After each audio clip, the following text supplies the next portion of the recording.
is The Lucy Show, starring Lucille Ball.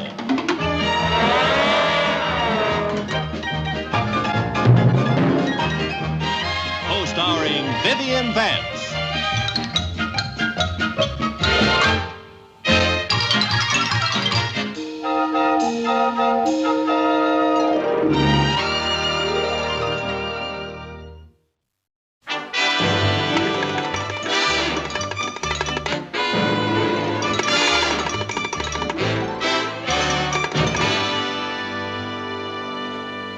I just know Mr. Perkins is going to fire me. Now, Lucy, you're just imagining things. Well, I'm not imagining that I'm the only one of the whole group that hasn't sold a single vacuum cleaner. And I don't know why I haven't sold one. I called on some pretty dirty people. You just weren't cut out to be a sales lady. Well, I know I can do it, Viv. I'm beginning to get the hang of it. It just isn't fair to get fired without really having been given a chance. Oh, now, Father. Good morning, ladies. Good morning. Good morning. Good morning. I've just finished checking over your sales reports. And I must say that as a group, most of you ladies have done remarkably well during your first week of selling. But unfortunately, in every barrel, there's always one rotten apple. Well, this company has no room for failures. There should be no difficulty in selling our product. For without a doubt, it is the finest lightweight vacuum cleaner in the world. And we can all take pride in Handy Dandy, the vacuum cleaner.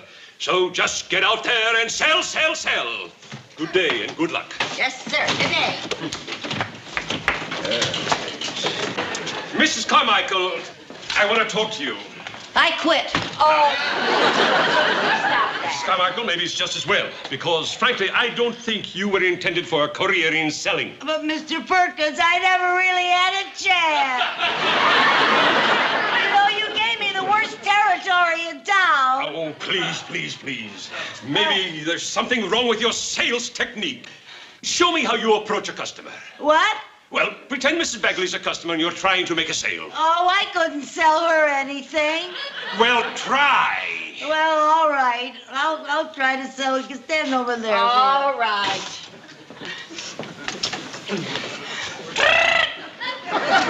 What's that? That's a buzzer. I gotta ring the doorbell before I get in. You're already inside. Start selling. All right, yes, sir. How do you do, madam? I represent the... If that's a vacuum cleaner you're trying to sell me, I don't want one. She's fighting me! You see, Mr. Perkins, everybody says the same thing. I only want to Mrs. show you Bagley, that you have to please, keep on give her a selling. chance to Because show you somebody the does product. not want. Let her demonstrate Give it. me a chance, All Vivian. right, go ahead. All right. Madam, I have here the handy-dandy, lightweight vacuum cleaner. Now, pardon me. Now, I want you to notice, madam, how quiet it is. And I want you to notice how light this attachment is, and you can do anything with it. It vacuums rugs, and it cleans drapes, and it shampoos the furniture, and Mr. Perkins, what's the other thing that it does? Mrs. Carmichael, it's right here in the sales brochure. It's all you have to do. Oh, I'm sorry.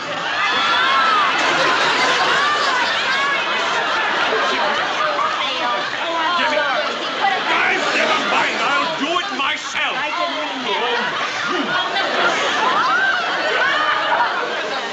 Please. Well, just let me talk to you a minute. Turn that thing off. Okay. Turn it off. Would it be all right if I take her along with me today and show her how a real sales lady works? Do anything you want, but get her out of here. Oh, you'd better sell one or you're through. Yes, sir. Oh. Yes, sir. I heard what he said. Yes, I heard what he said. Now, you're going to go right along with me and watch a real pro at work. With my help, maybe. Oh, you what can do you get mean with your help? How many vacuum cleaners have you sold altogether? One. And if Mr. Perkins found out how you sold that one, you wouldn't be such a pro.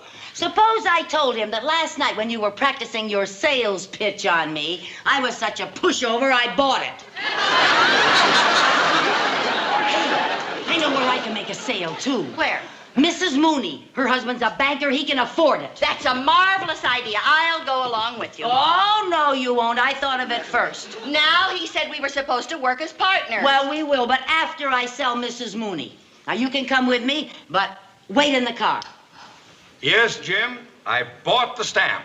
It's a beauty, a 1918 upside-down airmail. Yeah, it isn't canceled. It's in perfect condition. Cost me $3,000, but it was worth it. Come in.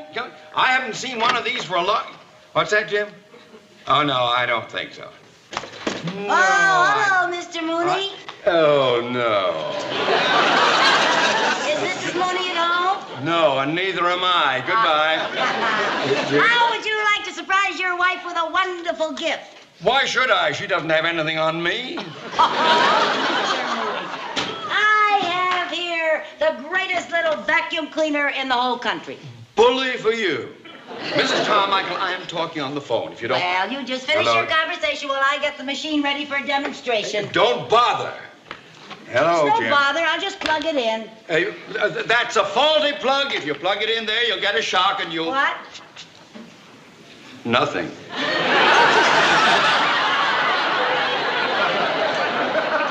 Go ahead and plug it in. Never works when you want it to. Jim, I'd better call you back. There's been an interruption here. Yeah. Now, I want to show you a great... great feature of this machine, Mr. Mooney. Yeah, please, I'm talking on the phone. Well, you just keep right on talking. I want to show you how quietly this machine runs. Look, Jim, I'll tell you what Now, I'll you do. see? I'll you talk just to keep you right on later on. talking, Yeah. and you No. won't notice a single thing.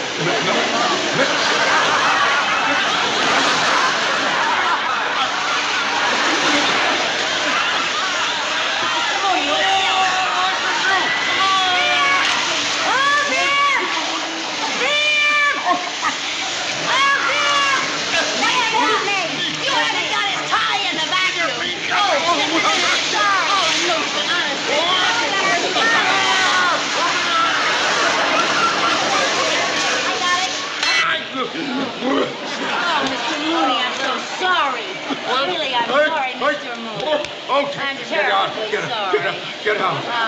No, now look. Now, another good feature of this vacuum cleaner. Get out with Let it, it get go. out, get out. But I haven't finished my sales talk yet. Get out!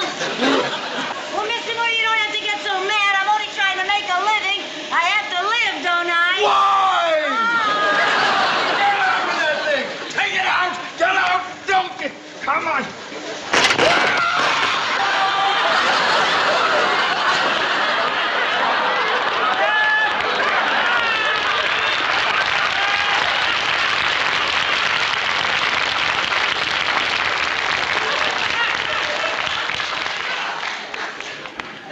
Oh, hello, Jim. Jim? Oh.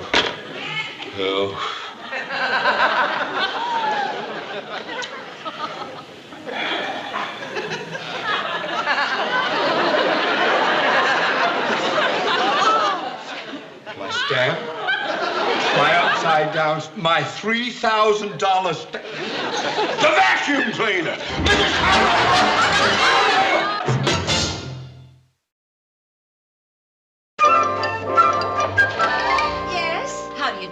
Pardon me, madam. Our car broke down. Could we use your phone, please? Oh, certainly. I'll show you where the phone is in just a minute. I just want to turn off my oven.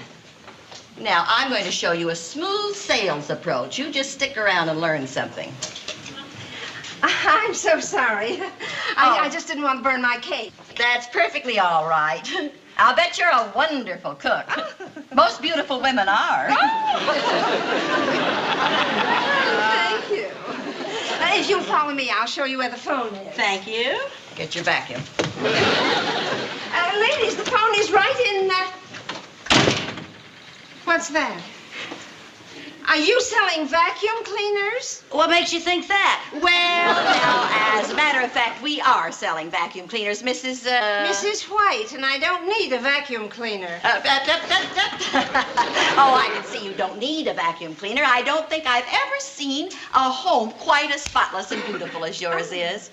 And this rug, oh, my gracious, this rug must just sparkle when it's been vacuumed. But I just vacuumed it. I just vacuumed it this morning. Well, now that just goes to show you how inadequate an ordinary vacuum cleaner is. Of course, if you had used our little handy-dandy vacuum cleaner, it wouldn't look this way. Oh, is there a difference? Oh, my good woman, just let me show you the difference. Now, my assistant will demonstrate. Mrs. Carmichael, plug in your vacuum and clean Mrs. White's rug for her. And then I want you to go upstairs, and I want you to demoth all the closets, and I want you to clean all the woodwork, all the Venetian blinds, and then polish the floors. Yes, Sergeant. Now, shall we just sit down and watch? Love to.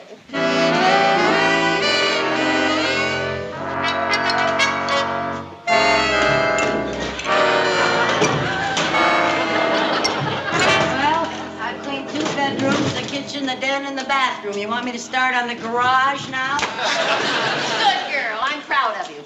Thank you, Master. That's my ambition in life, to make you proud of me. Well, here we are. A nice, fresh batch of cookies. Oh, thank And now, Mrs. White, I'd like to show you how much dirt this little vacuum picked up. May I use this piece of paper? By all means. Thank you very much. We'll just, oh, for goodness sake. Oh, there we go. Now, Mrs. Carmichael, bring the dirt over here to me. Dump it.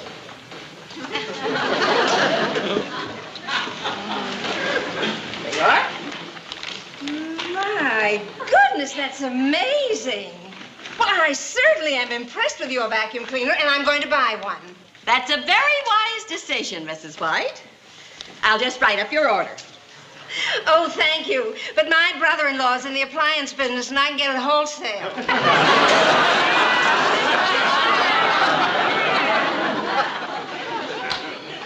Don't put it away, eat it. I'm sorry about not buying the vacuum from you girls, but you understand. Don't But my brother-in-law- apologize, Mrs. White. Would you mind stepping out here with me? Why? I don't want to see any blood spilled on the rug I just cleaned. Good day, madam. Thanks for the demonstration. Oh, that's all right. And you forgot the dirt. You can keep it. It's on the house.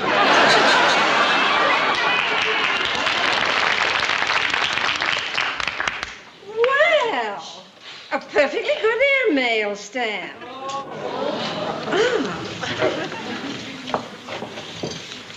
Junior, Yes, Mom? when you go out, I want you to mail this letter that's on the desk. Okay. Oh, boy, you and your salesmanship. My assistant will do everything. Demoth, polish. I've been looking all over the neighborhood for you. Oh, thank goodness you still have it. Give it to me. No. When I tried to sell it to you a little while ago, you gave me a pretty rough time. Now I'm not so sure I want to sell it to you. No, I don't want your machine. I just want your dirt. My dirt? What are you going to do with my dirt? Well, you see, I'm a collector, and You're a dirt collector? Oh, give it to me, please. Thank heaven you didn't sell it to anybody. You don't know what this means to me. Now, Viv, that's salesmanship. I got him on his knees begging me to sell it to him. All right. Where is it? Where's what? My 1918 upside-down airplane. It's my luck. I finally got a customer, and he's a fruitcake.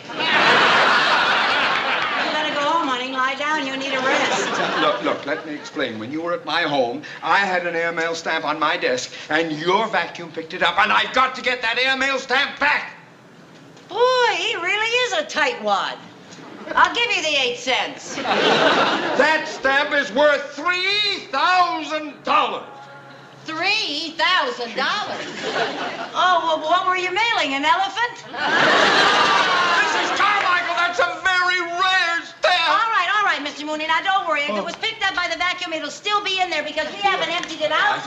We did empty it out. Oh, it must be in that pile of dirt back at Mrs. White's house. Yes, it's at Mrs. White's house. Well, it better be there, because if it isn't, I'm going to have a stuffed redhead in my trophy room. Don't worry.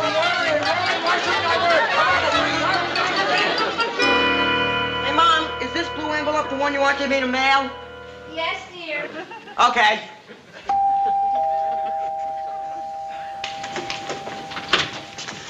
Sonny, Honey, is your mother home? Yeah, she's inside. Hey, Ma, there are a bunch of people out here to see you. Yes, what can I... Oh, it's you again. Madam, where do you keep your dirt?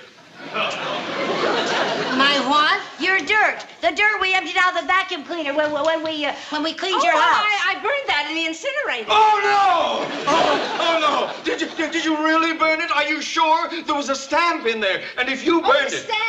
Oh, no, I didn't burn the stamp. You didn't? No, I found it on the floor. And Oh, I thank goodness! Can I please have it? Well, you can if you can beat Junior to the mailbox. What?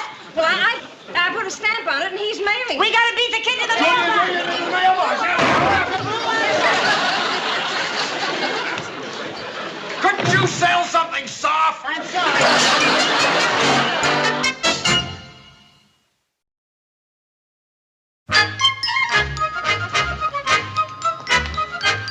Don't do it! Don't do it! Don't do it! Don't do it! Don't do it! What? Don't do what you just did. You crawl right in there and get that letter back. Get in there and get that letter back.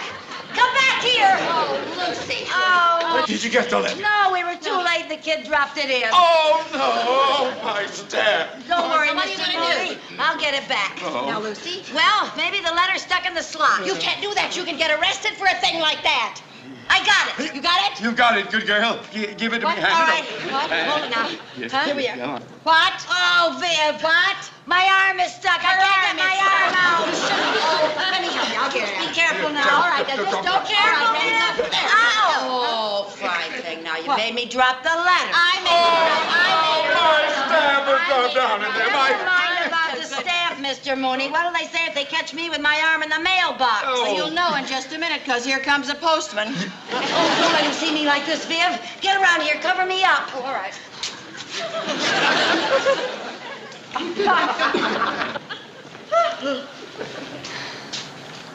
Excuse me, lady, but I've got to get the mail out of that mailbox. What mailbox? That mailbox.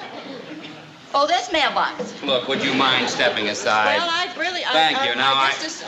You two, lady, would you please step aside? Well, I'd love to, but I'm afraid you're going to have to work around me. Please, lady, don't give me any trouble. What's your arm doing in a mailbox? Well, I want to talk to you about that. You see, I was mailing a letter and it snapped at me. I can explain this. You see, there was a letter dropped in there by mistake. It had a rare stamp on it, and I want it back. Well, you're not going to get it back like that. Once something's in that mailbox, it's the property of the U.S. government. You mean I got to go to Washington to get my arm back? I'll get your arm back for you. How you going to do that? Just What are you going to do? Oh. Got it? Oh. Thank you. Oh, thank you. All right, now you two just run along, please. Mr. Postman, there's just one letter that I want to get my hands on. I'm sorry, no tampering with the mail. Oh, but I insist that you give me that letter. I insist. Look, mister, I got my own problems. I got bunions on my feet, my shoulder is sore, and there's a dog on my route that keeps biting me. Oh, well, maybe if I made it worth your while, you might... Are you trying to bribe me? Heavens, no. I got it! The blue envelope! Don't touch the mail! My stamp! Don't touch the mail!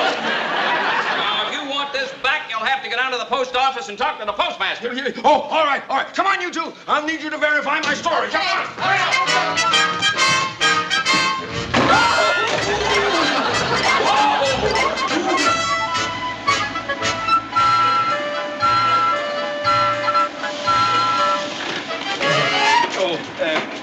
Are you the postmaster? Oh, yeah. Are you the man that we have to see to get a letter back? Yes, you see, we posted it by mistake. We want to get it back. Oh, well, then we'll have to fill out a form.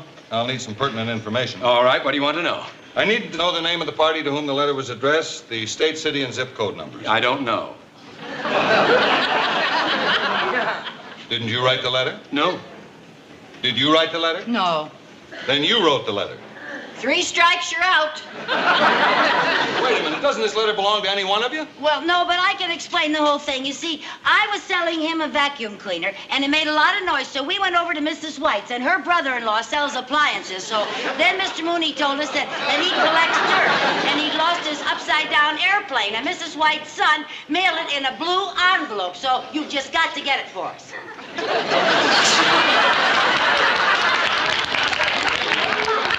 Lady, we don't mind the snow or the rain or the sleet. It's just kooks like you that drive us nuts. What she's really trying to say is that it's really Mrs. White's envelope, but the stamp belongs to him. Yes. That's right, and I've got to get it back. Yes. And now, if Mrs. White comes down and identifies her letter, we'll be only too happy to give it to her. Well, I'll go and get Mrs. White and bring her back here. Yeah. Where was it she lived again? I'll go right with you. Yeah, we'll go with you. No. You wait here. Wait here. You look for that letter. You look for that letter and get that stamp before they cancel it. But how am I going to get it? Well, use your head. Oh, that'll never do it. Very nice thing to say, You Mr. just Mooney. get that stamp back or it's going to cost you $3,000. Why should it No, cost me 3,000. $3,000?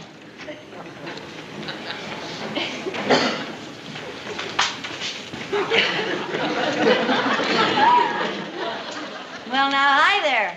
Hi. You see, I'm waiting here for a postman who has a letter with a stamp that I've got to get. Excuse me, lady. That's all right. The reason that I'm waiting is that if the stamp gets canceled, it would cost me a fortune. See, I don't want the letter. All I want is the Excuse me, stamp. lady. That's all right. Hey, it's you! Where are the letters? Lady, let go of my car. I dumped them over there. Hey, don't touch that mail, lady. But these are the letters that I have to look Out, at. lady. No, that's the postman that Out, lady. You don't understand. Don't That's touch the postman. those letters. But Out. that's the postman that has the letter that I have to get. You don't understand how I important said it is. out. But I've got to get that letter. Out. You don't understand. Out. I'm in $3,000 worth of trouble. I said out.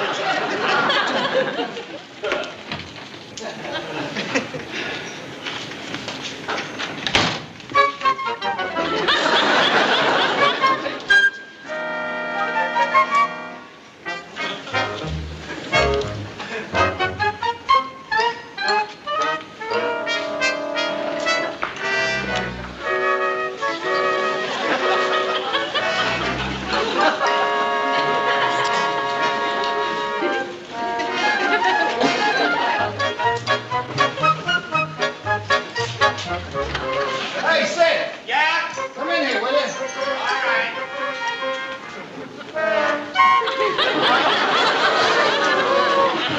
This is all out of time.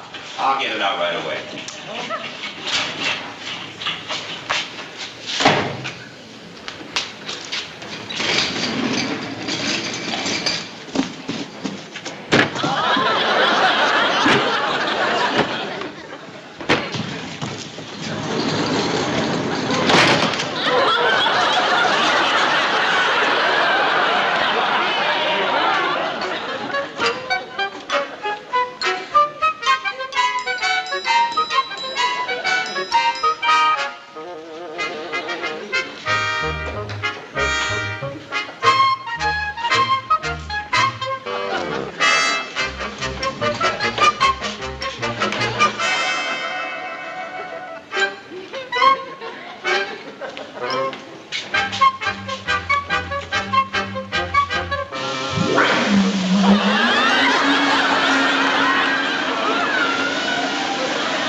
We got Mrs. White. She's here. She'll identify the letter. But now, where's my notebook? She's got it. She got it! She got it! Oh, bless her heart! She got it! Oh, I knew she did.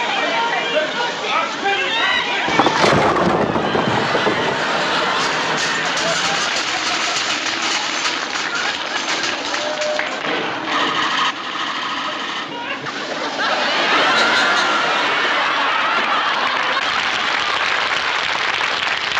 Oh, good My girl. stamp! Oh,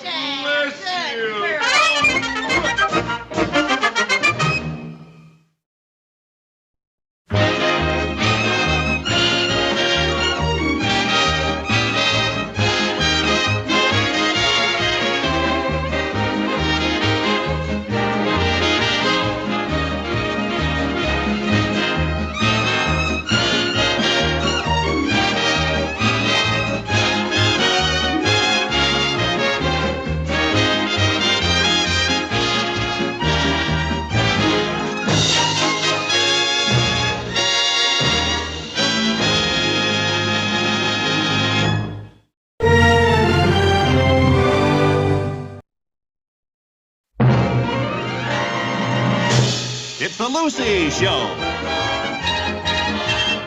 Starring Lucille Ball.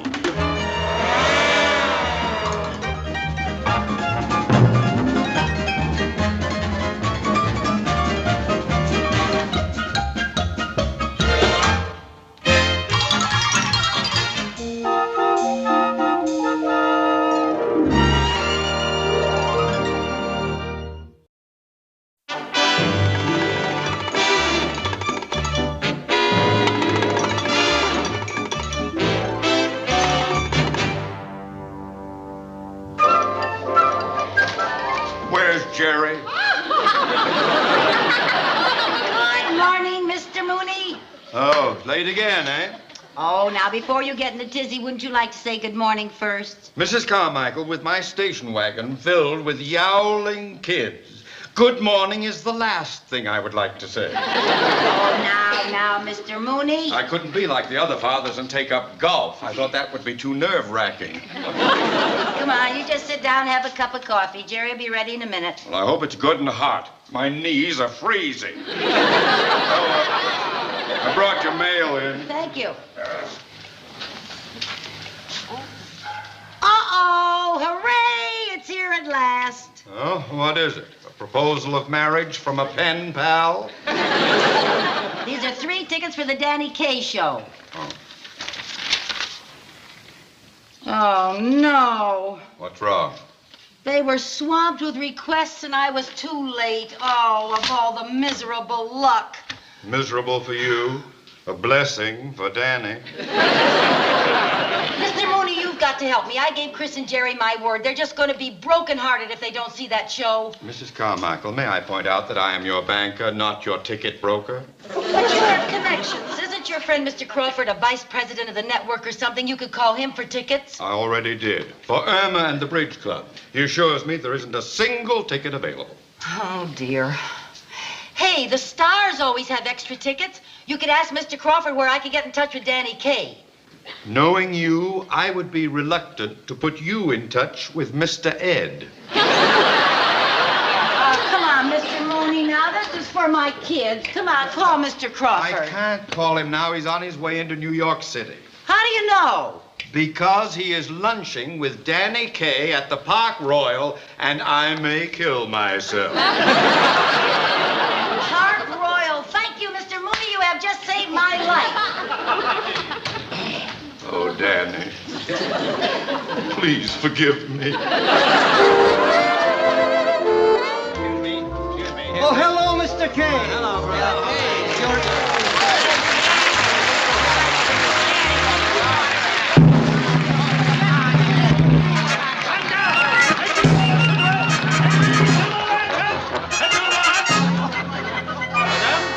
Nice walk.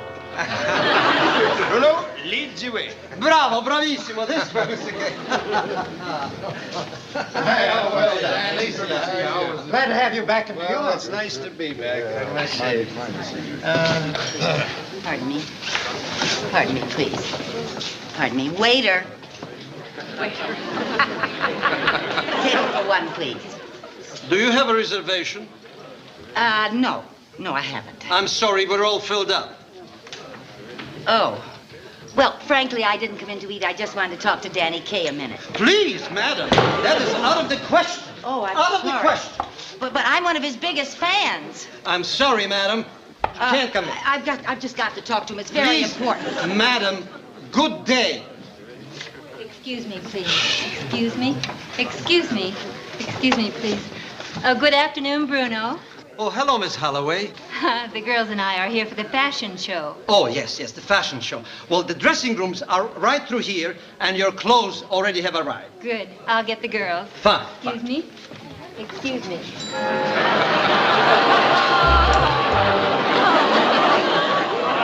Mr. Martin, your table's ready. This way, please. Come on, girls.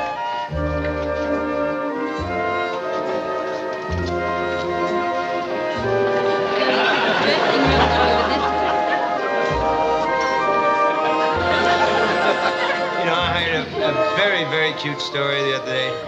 I may use it on the show. I want you to tell me what you think of it. See, this story takes place in a little town in Scarbidia. Now, as you know, Scarbidia is a small country between Bribix and Prokitsupik. It used to be Prokitsupik. It's now called Dresnes Mujizhnepits.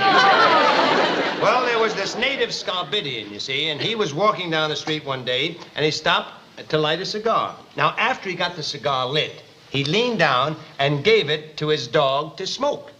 Well, at this moment, a Scarbidian lady walked by. Now, they have very cute costumes. She was so cute. She had a thing on her head, and she said... Gentlemen, I would like you to notice this lovely blue sheet.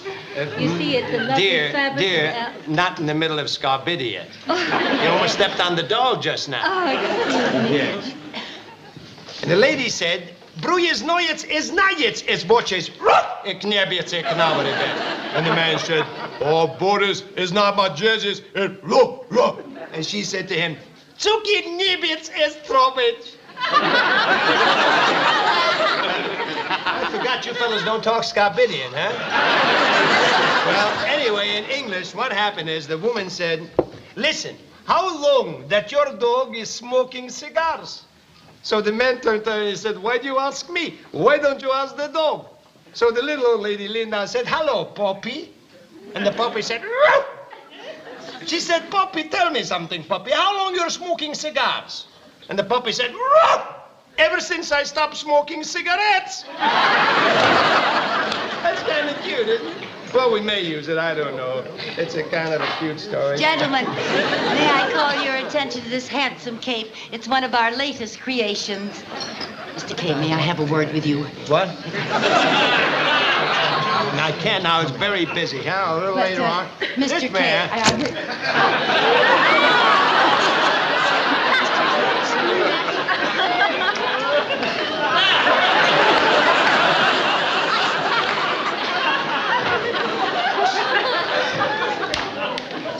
You all right?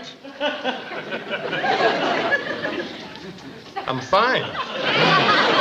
I'm just lucky she didn't set fire to my nose. I'll call a waiter and complain. Oh, why? It's all right. You know, they got marvelous fruit cocktail this here. is Somebody told me. wonderful about it. fruit cocktail. Now, you know, I have an advantage over you fellas. See, out in California, I get my fruit by leaning out of the window and picking it right off a tree. Really? Oh, That's yeah. wonderful. Yeah, it's also very dangerous. Last week, I reached for an orange, fell out of the window, and almost drowned. What, did you fall in your swimming pool? No, I fell on an orange. We have very juicy oranges in California. I was right up to here, and I was trying to get out of this juice, and I Gentlemen, thought I was I'd going to like you have to see get that the cape turns into a pepsin, you see, when it's removed. Oh, well, it's very nice. And it's made of a lovely Alex jersey. Excuse me, dear, I'm working this table. Who are you? I'm a new girl. This smart outfit can be worn for daytime occasions with this lovely piece of costume jewelry Can I in get back bright to the cherry museum? red. The one number. What? I haven't any time now, dear. Please, will you please not interrupt me? No, please. I would like to... Oh, Mr. K. What's the matter? Don't eat that. Honey, will you please leave me alone? I'll be all right, honestly. Don't eat that, Mr. K. I'll be fine. I'll be fine. If you're that hungry, I'll leave you some.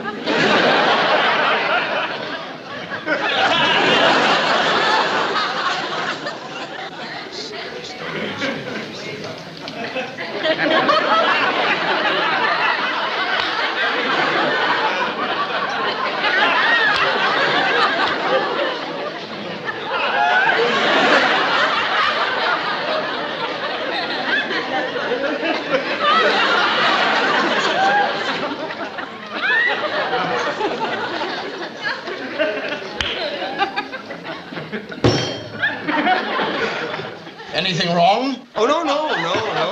Everything is fine. The fruit growers finally did it. They've developed a cherry that tastes exactly like wax. Well, I'll call a waiter and complain. Why? It was delicious. I enjoyed it enormously. Well, everything here is delicious. Is it really? You must try the cold vichyssoise. It is sensational. Really? Well, I'll be sure to order it as soon as the fella comes by. because Gentlemen, I- this chic matching handbag is not only very smart looking, but it's terribly functional. Notice how much it's... Mr. K. Oh, Mr. K. Bruno! All right, I'm going. Never mind, never mind. Did you I'm call going. Mr. K? Bruno. You! I'm going. How did you get in here? I'm going.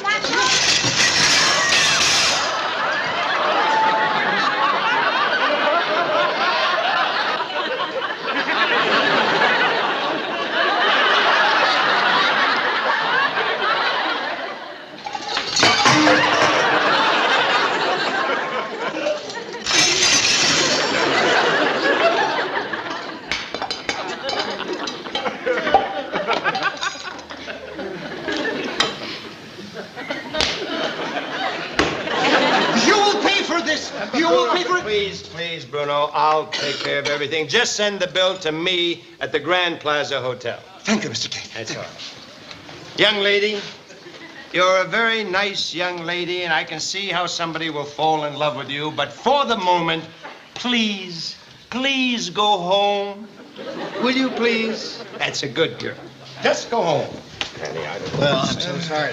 Apologize. That's all right. Where accidents happen, you know. Because I understand.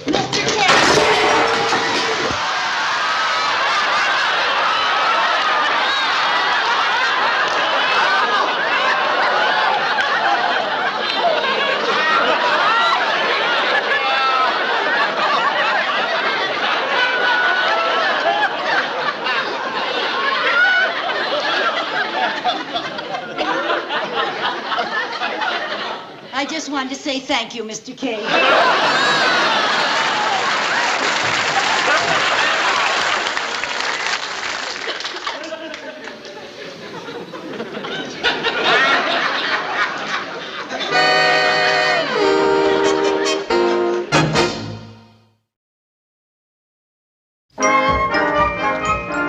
I have told you a dozen times you cannot stand around here waiting for Danny Kaye. Now, come on, get out of here. Go back to school, will you? Come on, you can't. Will you get, scoot.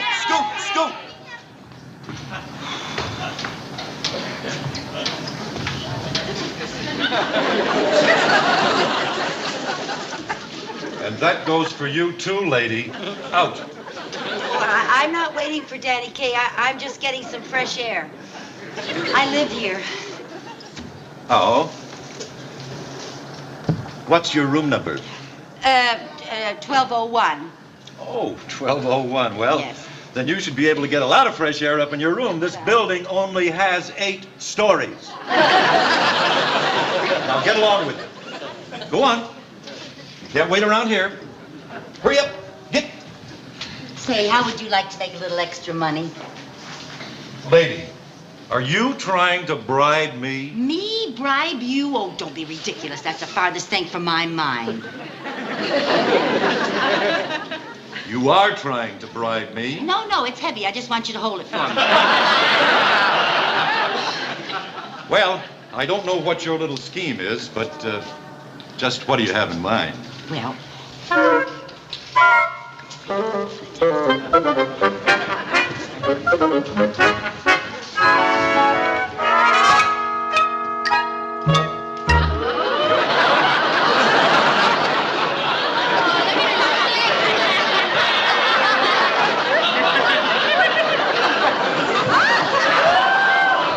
Good afternoon. Henderson? it's me, Mr. K. You? You again? Don't tell me you're modeling that outfit. Mr. K, I just got to talk to you, but before I do, I want to apologize for what happened in the restaurant. Oh, well, it's perfectly all right.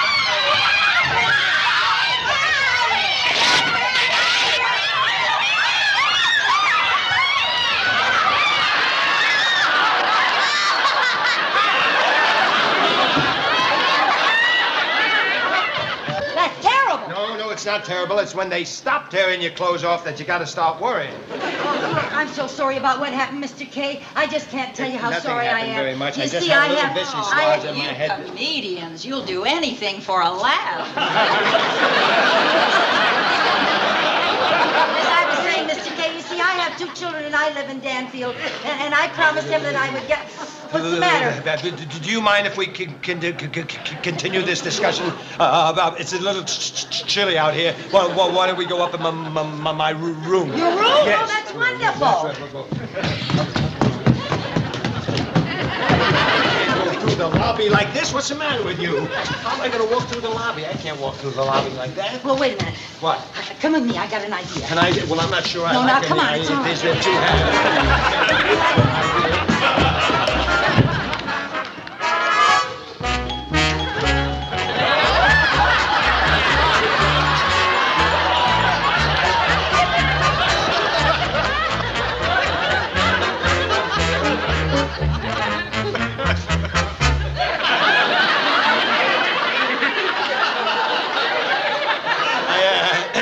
I just came from the Yankee Stadium. It was a double header.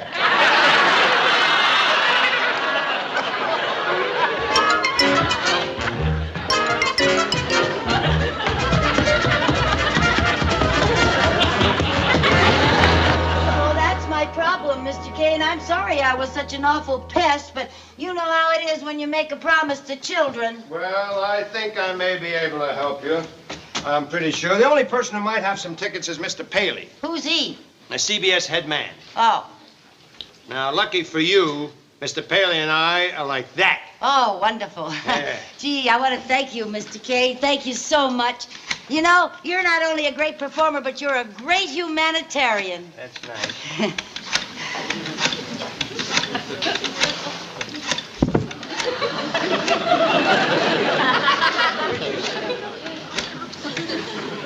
Hello? Yeah, Mr. Paley, please. Hello, Bill? This is Danny. No, not Danny Thomas. No, Bill. Danny Kaye. Kaye. Hey. H-I-J-K. No, not Danny Hidjick. Danny Kaye. Yeah. Bill, I was wondering if you had any extra tickets for the show tomorrow night. Well, what do you mean, what show? The Danny Hidjick show. The Danny Kaye show. Oh. Well, the best he can do is 2 tickets for Jackie Gleason next April. Oh, no, I want tickets for your show, Mr. Kay. No, well, I'm sorry, Bill. No, I can't. No, but thanks anyway. Okay, Bill. Oh. Well, I'm afraid it's hopeless, Mrs. Carmichael. Oh, dear. Well, maybe you could sneak us in. Say we're your cousins from Danfield. No, I don't think so. That's the way I'm getting my sponsors in. Oh, dear. Well, what'll I tell my children? They'll think I'm a failure as a mother. Have you ever felt that you were a failure as a mother? No, I haven't. But come to think of it, my daughter hardly gives me anything for Mother's Day. Wait a minute. What? Well, what do you want to tell me? I've got an idea. What is it? Maybe you could work on the show. Oh, Mr. Kay. Yeah? Oh, I'm not as good as you are, Mr. Kay, but I sing and I dance, and once I play 2 choruses, No, a glowworm on my saxophone for the Danfield PTA. That's not what I had in mind. What'd you have in mind? What I had in mind was I thought maybe you and your children could be extras. Extras? Yes. See, I'll use the children somewhere in the cast, and then you can be with the adults as the extras. You see, at the airport scene in the opening. In the opening? Yes. Oh, well, what do I have to do? Nothing. Nothing? Nothing. Well, No, nothing. Just nothing. Just blend in with the others. Blend in quietly, as inconspicuously as possible. I should be inconspicuous? Inconspicuous. What do you say? Well, you sure you don't want me to sing or dance just a little bit? I hardly think so. Well, you're wasting an awful lot of talent. You know, I could go get my Mrs. sax- Carmichael! All right, I'll blend, I'll be inconspicuous.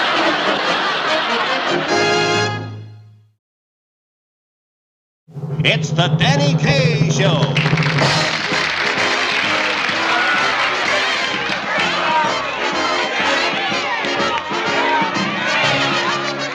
And here's Danny.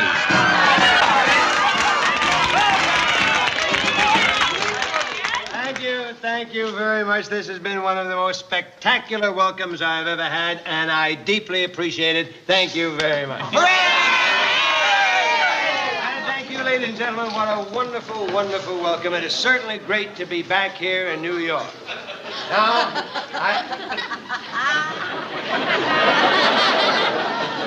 anything happen? I always say there's no place like New York and no people like New Yorkers. You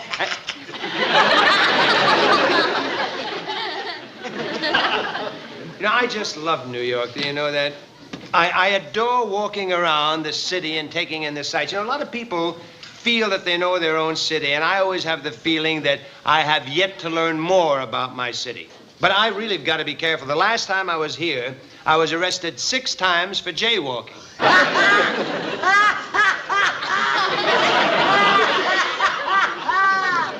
That's funny. Oh. Did anybody ever tell you you were funny, Mr. Ma'am. Yeah. Dear. Yes. Honey, I'm doing a show, and I usually work alone. What are you doing there? You told me to come out with all these... Ah!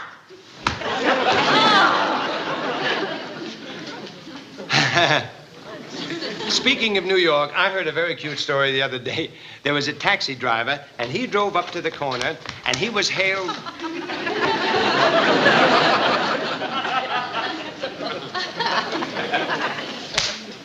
There was this taxi driver that was driving along this...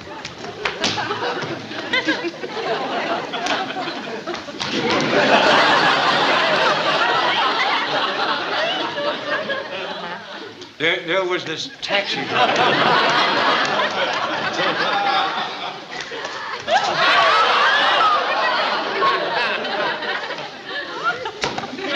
Ma'am, dear, Yeah. honey, hold it. Ma'am. Yes. Drop it!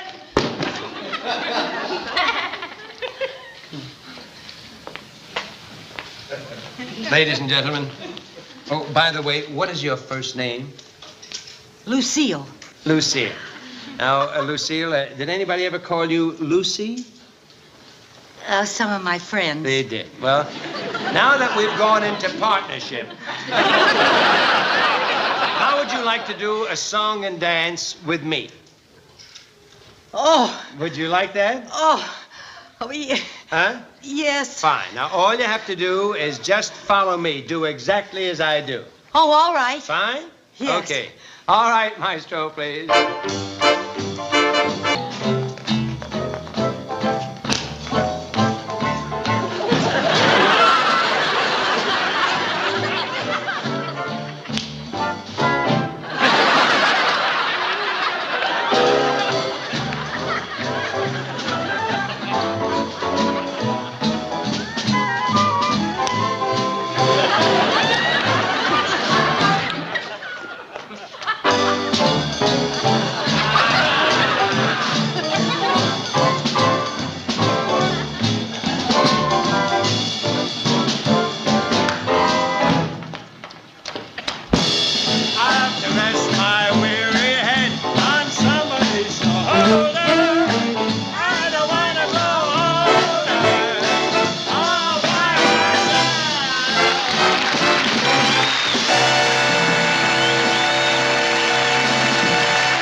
The Lucy Show. Starring Lucille Ball.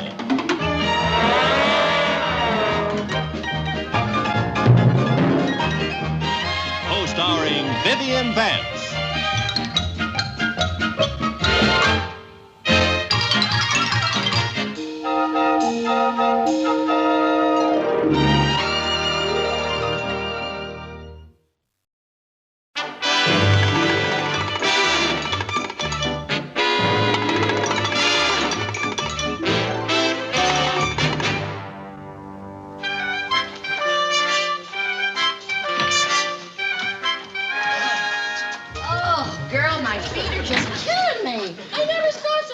At a bargain sale. Yeah, but it was worth it. We got some great bargains. Yes, we did. Table for two, please. Just be a moment. You can stand over there. Okay. Oh, thank you. Thank you.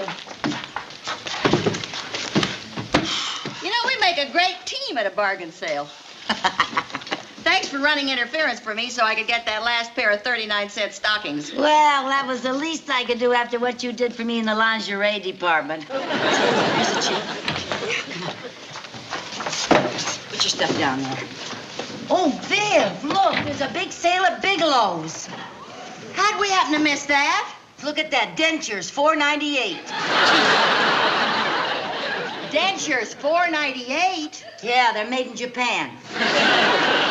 Gee, it's too bad we don't need some. Why don't you buy them for your old age? Oh, Mr. Mooney. Do you mind if we join you? Yes. Thank you. Mrs. Carmichael, please. Oh, I'm so sorry. Gee, that's a pretty gift. Is it for someone? Well, yes, but it isn't a gift. It's a Bowser bag. Yes, I'm having some bones, gift wrapped for my dog. Oh, Mr. Mooney. Oh, dear. Yes, ladies? Oh, just 2 cups of tea, please. Yes, ma'am. There you are. There we are. Oh. Well, are we all settled? Yes, I think so. Oh, nice. Do you mind if I go back to my lunch? No, please do. Go right ahead. Yeah. We're just going to have some tea and then get right back to the bargain counters. What is in this package? Oh, those are my fancy garters.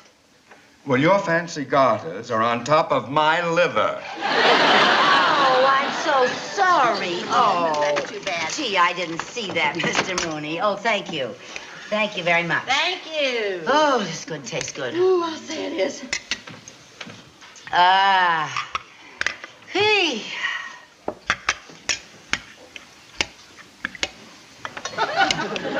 My, that package is beautifully wrapped. It certainly is. Who's it for? Yeah, who's it for? Well, if you must know, it's for my wife. It's her birthday tomorrow. Oh, isn't that nice? You didn't forget your wife's birthday. How could I? She's been reminding me of it every day for the past 6 weeks.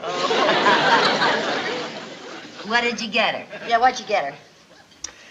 Well, it's something that she's been wanting for a long time. What is it? Yeah, what is it? Well, it's a simply lovely Oh, no, you don't. Oh, no, it's supposed to be a surprise, and it would no longer be a surprise if I told you to. You'd blab it all over town. Oh, Mr. Mooney, we would not. Come on now, you can tell us. Yeah, you can tell us. It won't go any further. It won't go any further. I know it won't, because I'm not going to tell you. Well, if you feel like that, don't tell us. No. Oh, Vivian, it's almost 2 o'clock. We got to get back to the battlefront. Okay. Gee, I'm sorry, Mr. Mooney, but we're going to have to go. Oh, you're just saying that to make me feel good. Mr. Mooney. So you are. Allow me. You're a funny boy. I got it. Oh, my goodness. What's the matter? Mrs. Mooney just drove up. She mustn't see this. It's a surprise. She can't see it until tomorrow morning. Give it to me. What? Give it to to you? me. Yeah, I'll pretend it's mine. Oh, all right. All right. Now, I'll pick it up later. Okay. And I'll take care of your check. Okay, thank you, Mr. Mooney. Bye-bye. Mr. Carmichael. What? I know how nosy you are. So promise me you will not open that package. Mr. Mooney, I give you my word of honor, I will not open this package.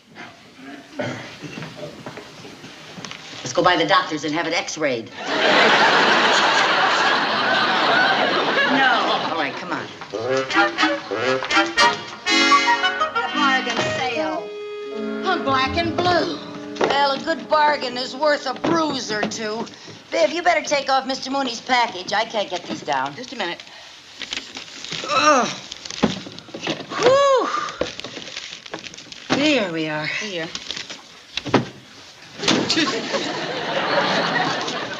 I'd sure like to know what's in here. I'd give anything to know what he bought her. I think I'll open it. Now, Lucy, you promised not to open that. Well, you didn't promise. You open it. No. Aren't you curious? It really doesn't make any difference to me one way or the other. It's kind of heavy. Viv, it's ticking. Mr. Mooney bought his wife a time bomb. That's your wristwatch you hear. Oh. Well, the way he talks about it, you never know. Now, you put that down and just forget it. That is none of your business. I guess you're right. None of my business. Mr. Mooney wants to buy his wife a present. I guess that's just strictly between the two of them. Nobody else really has any right to know what's in it. Except me! I just gotta open it, Vivian. If you do, you'll hate yourself in the morning. If I don't, I'll hate myself all night because I won't sleep a wink. Now, control yourself. I can't, Viv. I can't. Oh, honestly, you ought to join Package Openers Anonymous. Please, Viv, please. No, Please, just no, let me have a little I am not going to let you open that. Please. You promised that you Please, wouldn't.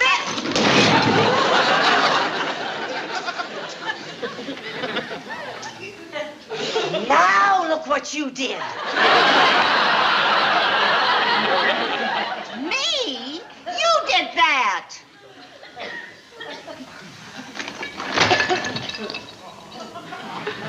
Sounds like it's broken. Well, now you're going to have to open it because we're going to have to see what it is because we're going to have to get another one like it. Well, good. I at least get to see what it is. Oh, honest to goodness, Lucille. You are the limit. Good. What's the matter?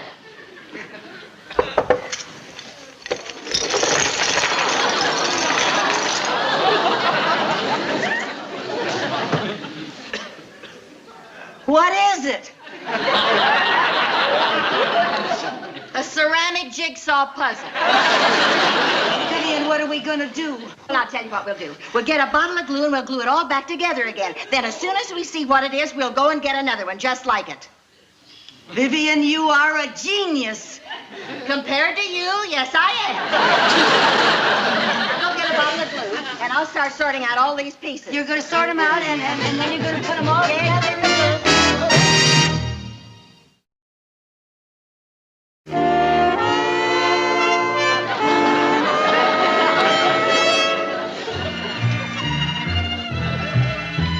What do you think? What is it? Well, it looks like a rhinoceros wrestling a parrot. Please, Viv, no jokes, huh? Now, where are we gonna find another one of these if we don't know what it is? Lucy, you got me. Oh, Viv, I'm in such trouble. What am I gonna do? Well, now, there are two things you can do. You can tell Mr. Mooney the truth. Yeah, I could do that. Or you can lie to him. I like that better. Yeah, I think I'll just have to tell him that... Oh, no. No, I can't lie to him. I can't lie to him. I'm just going to have to ask him where he got this thing, and I'm just going to have to go out and get another one just like it. Okay, if you want to do it the hard way. Well, I'll be able to worm it out of him. I can be very subtle, you know. Yeah.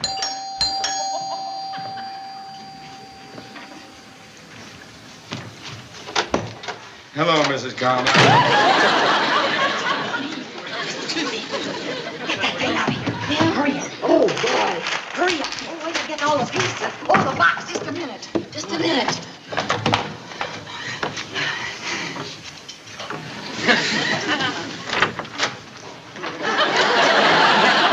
Oh, Mr. Mooney, what a pleasant surprise. Mrs. Mrs. Carmichael, why did you... How long have you been out there? I didn't hear the bell. You didn't hear the bell? You just slammed the door in my face. Oh, was that you? I thought it was a salesman. Look, I stopped by. Oh, I'm so glad you did. Now, let me have your hat. Oh, no. I stopped by to get that gift Yes, for my I wife. know. Let me have it, please. No, the gift you'll get, yes, but let's just sit down, have a hot cup of tea, and talk for a little while. I don't have time. I have to be at a Chamber of Commerce meeting in 15 minutes. The gift, please. Huh? Yes, the gift. You know, Mr. Mooney, it is so beautifully wrapped. I'll bet that it is a very expensive, Yes, it is. I'll bet your wife will love it. Any woman would love to have one of those. Yes, and it happens to be the prettiest one of those that I could find. Well, where did you find it? Lucy, Yes? can I see you for just a minute? Yes, now you sit down, Mr. Mooney. Mrs. Carmichael, the gift, please. Yes, I'm in a hurry. Yes. Did you find out what it is? No. Well, did you find out where he got it? No. He just said he wants it, and he wants it right now. Okay, then give it to him. I rewrapped it. It looks just as good as new. Looks as good as new on the outside, but not on the inside. We can't give him this broken mess. Oh, yes, we can. Is it our fault if he was clumsy and dropped it? He didn't drop it. We did. Well, he could drop it with just a little help. Oh, yeah. And we're just the kids that can help him. I thought you'd never catch on. Come on. Here's your gift, Mr. Mooney. Oh, thank you. Let me have it, please. Sure.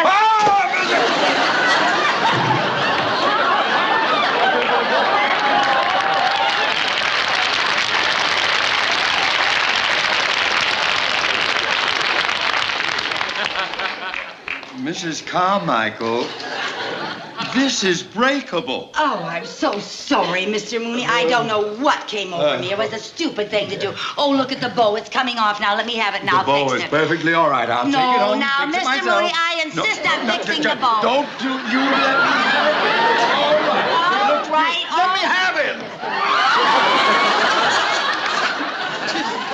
Excuse me.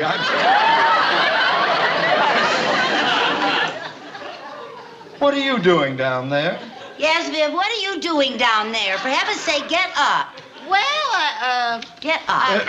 Now, let me take it and fix that bow. The bow is The really bow looks falling lovely. off. Really, it Mr. looks lovely. Mooney, Why please. do you want to take that Now, away? fix it before you I go. just want to take the present I home know, to my but you wife, wouldn't that's want all. to take that to Irma Why are with you the grabbing it bow. all the time? It looks lovely. I don't know what's wrong with it. Oh, all right, fine. Thank you very much. There That's you delightful. are. Thank you very much. Oh, my goodness. What's the matter? Oh, it's all sticky on the bottom. Oh, I accidentally spilled all that glue. Oh, I'm terribly sorry. Here, I'll wipe it off. Oh, isn't that too bad? Now I'll have to have it rewrapped at McCullough. McCullough's? We're going to McCullough's. We're going to do some shopping there. We'll have it rewrapped for you. Don't you worry about Now, it. you go right along and do what you have to do, Yes. and you come back later and we'll have that Yes. all rewrapped. Come back Don't you later? worry. Yes, don't you worry now.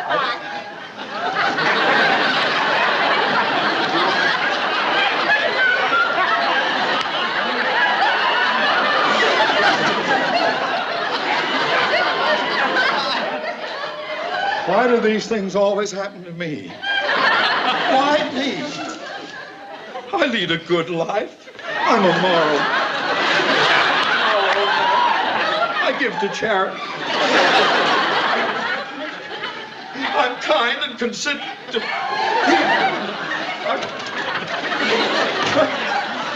I'm kind to dumb animals.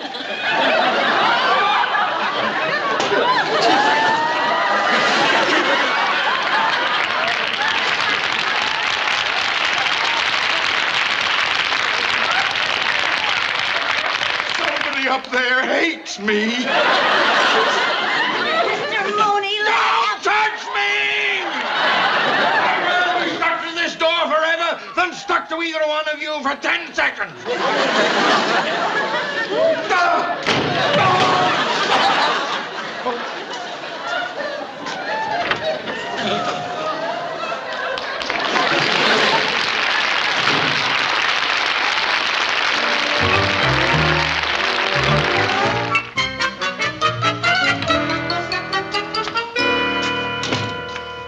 Oh, Lucy, look at the figures. Where do we start? I don't know. It could be any one of these things. Lucy, you think this could be it? Or it could be it's the same color. Uh-huh. But ours doesn't have a dimple.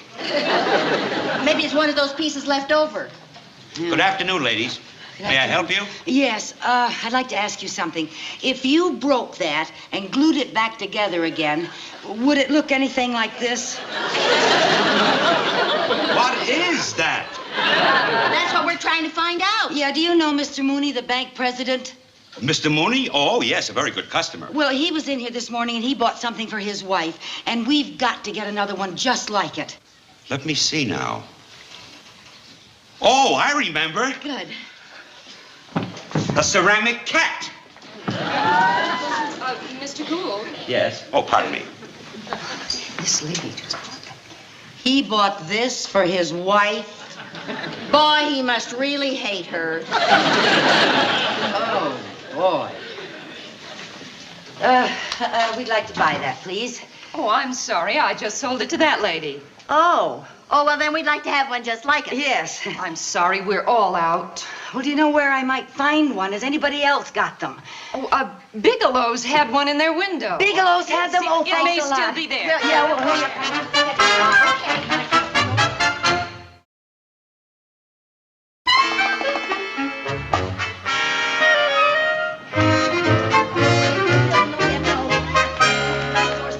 Oh, Lucy, come look at this mechanical man. Oh, yeah. Isn't he cute? Yeah. You suppose he really is a robot or a man? He looks like a zombie, so mechanical. No brains, no personality. He's still an improvement over my ex-husband. Oh, come on. Let's get the cat. It's closed. Oh, you and your mechanical man. Oh, Lucy, I'm sorry. I didn't for think about it heaven's being sake. closed. What are we gonna do? Oh, for heaven's sake. Just what are you girls doing?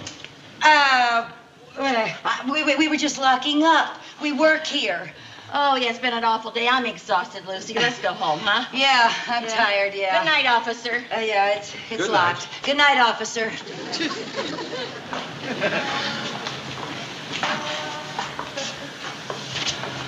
Now, what are you coming back for? You can't get in tonight. We'll have to wait till tomorrow. Oh, I can't wait till tomorrow. Mr. Mooney's picking it up tonight.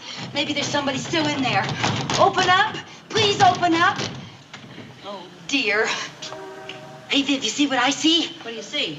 An open transom. Now, Lucille, you can't go in there and steal that cat. I'm not going in there and steal anything. If I can get that cat out of that window, I'll leave a note and I'll leave the money. But we might get caught in there. What would happen if somebody came and caught us? Stop talking and give me a boost. Oh, Lucy, I think... Give me a boost. There, now. Wait till I get this foot here, and then you give me a boost. Where do you want me to... Right there.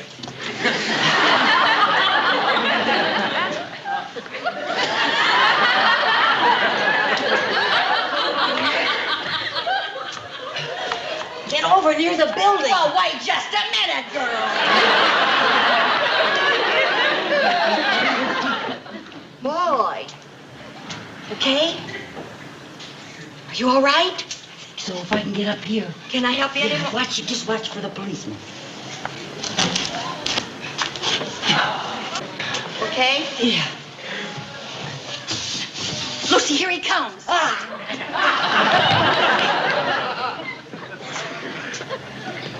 Hello there, officer. You still here? Yeah, I'm just waiting for my lift. Well, where's your friend? She already got her lift. Well, I hope you're... Good night, officer. Good night.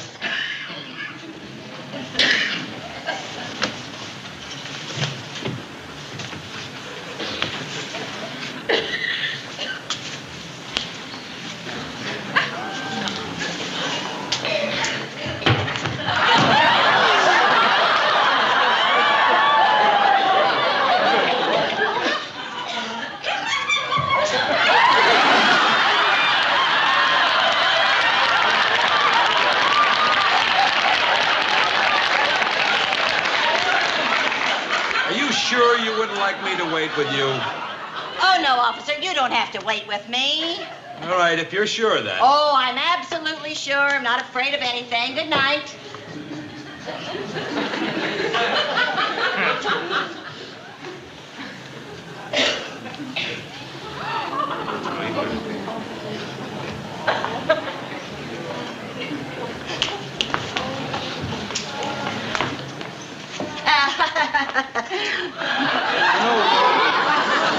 Maybe I should call you a taxi. Oh, no, don't bother to call me a taxi. I'm perfectly all right. Well, I better stick around here. You know, you never can tell in this neighborhood. You gonna stick around? Well.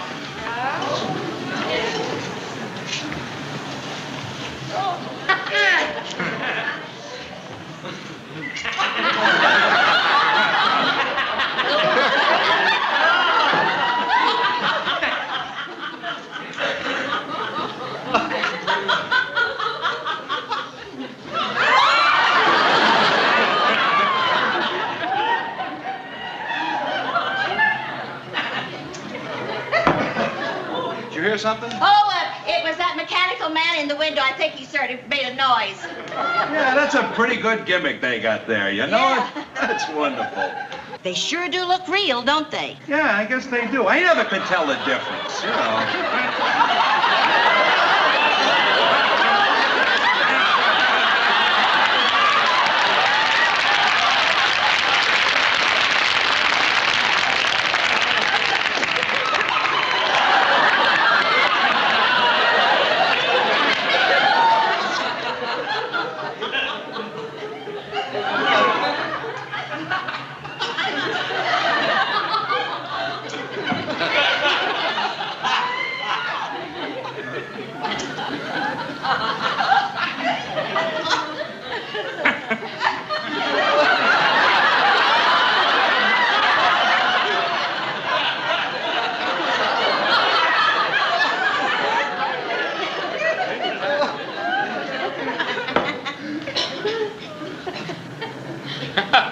You know, the man looks real, but that redhead, there could never be a human being with that color hair.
Lucy, what are you doing in there? Come on out.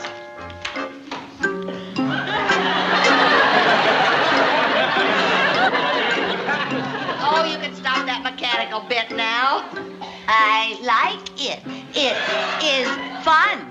Come on now, Lucy. How do you think it looks, huh? I think it looks beautiful. I really do. Oh, that's probably Mr. Mooney. You just finished in time. Okay. Did you get my gift, Brad? Yes, there it is. Oh, it looks lovely. Thank you very much. That's Thank all you. right. Wish Irma a happy birthday. Oh, we did it. Oh.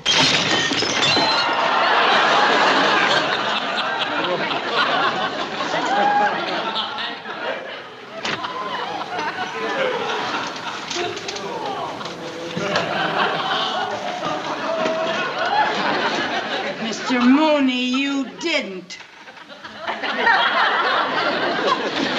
In 1,000 pieces. Oh, Mr. Mooney. Oh, my God.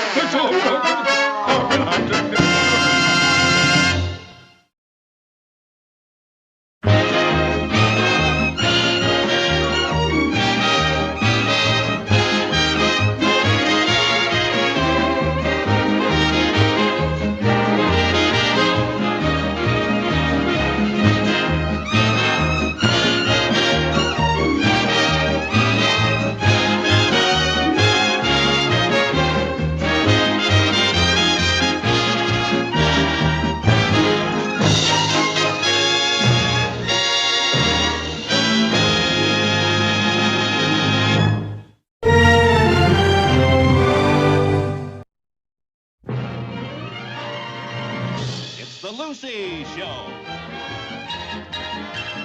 Starring Lucille Ball.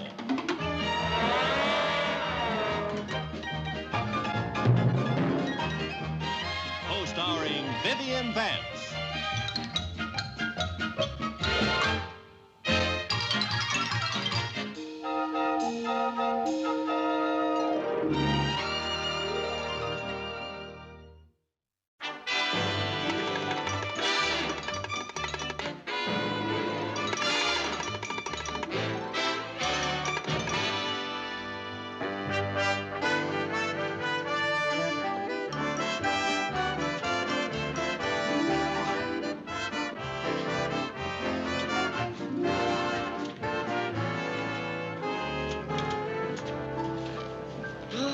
Certainly see a lot of funny-looking characters in Las Vegas, huh? You certainly do. Lucy, get me some more postcards, will you? Are you out of those already? Just about.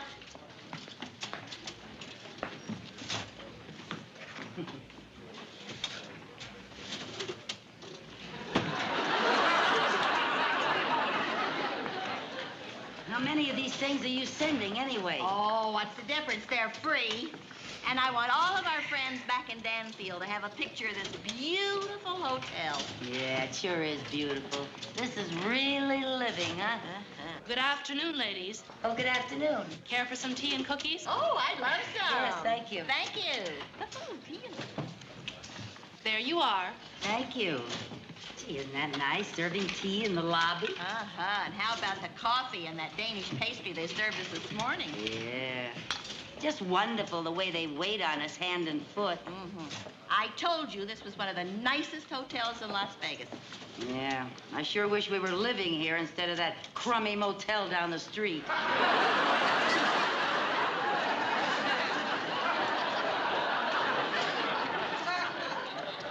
If they hear you, they'll take all this food away from us. Well, I just think Bigelow's department store could at least have put us up at a decent hotel. Oh, now stop complaining. You won a weekend for two in Las Vegas from them, so let's enjoy it. Yeah, I just think they could have planned it better, that's all. After all, I was the 1 millionth customer to walk through their door. You just be happy they didn't find out that you walked through that door to return something. I think they should have given me a cash prize, too. What do you think of that? Oh, now, they did give you that evening wardrobe. And say, may I say, I'm very glad that you decided to keep that kooky green outfit and give me the pink one. What do you mean, kooky? It's kooky. It's a little high style. Well, I'm just thankful you gave me the pink one. Well, what difference does it make? We can't wear them anyplace. We haven't got any money to see any of the shows. Will you stop complaining? We got to hear Frank Sinatra last night. Oh, sure, through the air conditioning in the powder room. Well, he came over very good, didn't he?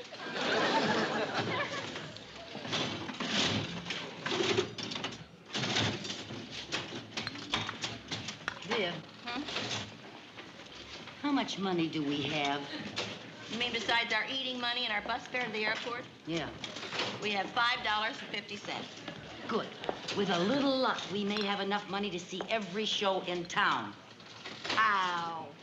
Maybe I can take that $5 and get lucky at the dice table. Oh, you don't know anything about playing dice. Yes, I do. I have been studying this little book here. Yeah? How to Gamble in Las Vegas. Yeah? Do you know that you get 30 to 1 if you bet on boxcars and win? What are boxcars? 6 2s. Is it 2 6s? Yeah, it's 2 6s, yeah. See, this book has all the gambling expressions and systems for beating all those gambling games in there. Yeah, listen to this. The biggest benefits are derived by those who have the courage to let it ride. On the boxcars? No. Give me the $5. I will not. Over my dead body will I give you that $5. Why not? Because I'm going to give that to Mr. Krause to invest in our future. Who's Mr. Krause? Our butcher. I buy our sweepstakes tickets from him. Oh. Well, how about the 50 cents that's left over? Maybe I could get lucky with that. Oh, how much could you win with 50 cents? Well, this book also has a system for beating the slot machines. Now listen to this. Las Vegas slot machines are geared to give the player at least a 90% return for his money. An alert player can watch a machine being played, and after 9 or 10 plays without a hit, the player can be reasonably sure that a payoff is due. Yeah? Yeah. Come on, I'll show you what I mean. Lucy, how much could we win back with our 50 cents? If we hit a jackpot on that machine, we can win $50. We can.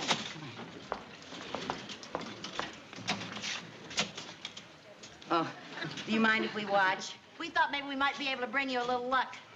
I can use it. I've had 8 loses in a row. Good. Heavens. Well, here goes my last $50. Well, good luck. I sure hope you win something this time. Now, another lemon. I've got to go and get some more change. Oh. Quick, give it to me before he gets back. Now listen. Yeah? Let me close my eyes to bring you luck before you put it in, huh? Okay. Here I go. All right. Ready? Go. Here I go.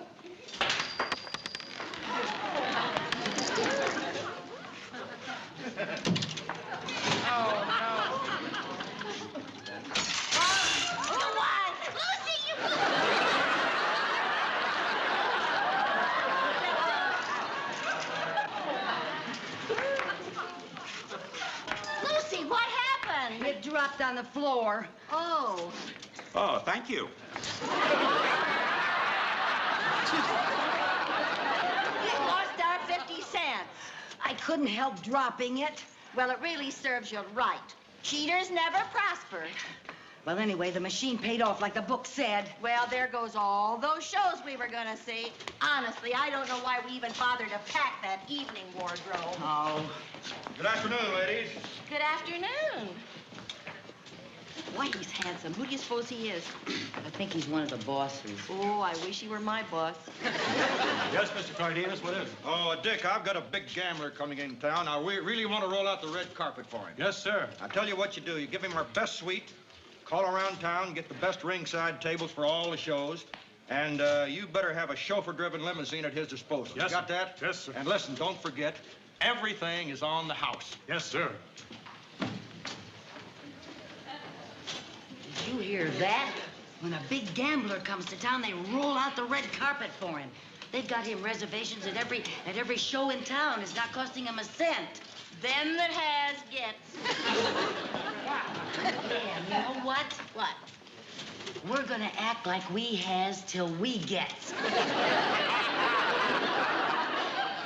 Now, what do you mean by that? We're going back to our motel, and I'm gonna study this book on gambling. And because tonight, I'm going to be walking on that red carpet they roll out for the big gamblers. And we're gonna see every show in town. We are? Yeah, come on.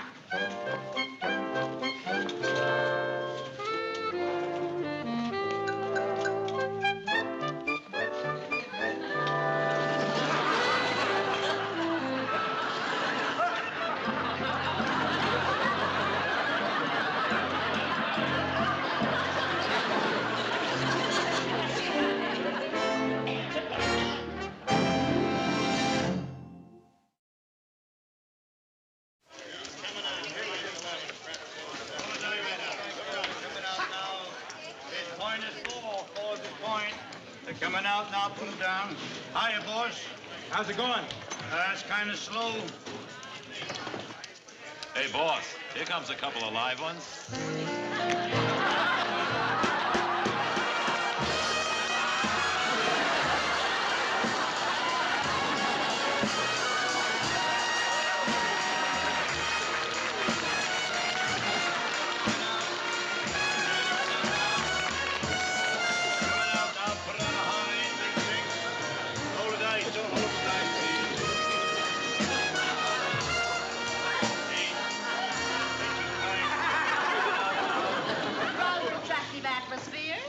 Fabulous, darling. Simply fabulous. Dear, dear, let me have $1,000 worth of chips, please. No, Pamela. Oh, Penelope, darling. Now, dear. Remember what happened at Monte Carlo. But only $1,000, darling. Oh, please. Pamela, dear, it's always only $1,000. Then it's only $20,000. Then $40,000. Then $50,000. Oh, you're such a sticky wicket. May I have 1,000? Pamela, you know that gambling is a disease with you. One teensy-weensy $1,000 bet, darling. The most that you can bet at one time is the house limit. The house limit? Mm-hmm. How much is that, pray tell? $100. Only $100. Is this a gambling casino or a sewing circle? Sheila, dear, please give me $1,000. Please don't give it to her. Don't give it to her. Penny. Oh, now, darling, you know it's my duty to keep you from squandering away another fortune. Oh, really, dear? Now, come on. Control yourself, my darling, and we'll go over there to that cute little table and have a cup of coffee. All right, Penny. That lady in green must be a real player. I wish she'd roll the dice. I'd like to bet on her. Yeah, me too. Oh, you were just great, girl. I wish I could do some real gambling. I learned enough in that book to make a fortune. Oh, shh. May I help you? We just like some coffee and toast, please, dear. Yes, ma'am.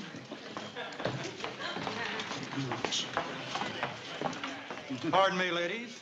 May I join you? Fabulous, darling. Thank you. I don't mean to be personal, but I couldn't help being intrigued by your conversation. Intrigued by our conversation? Whatever do you mean? Well, I've been around the casinos for a long time, and I usually can spot a heavy player.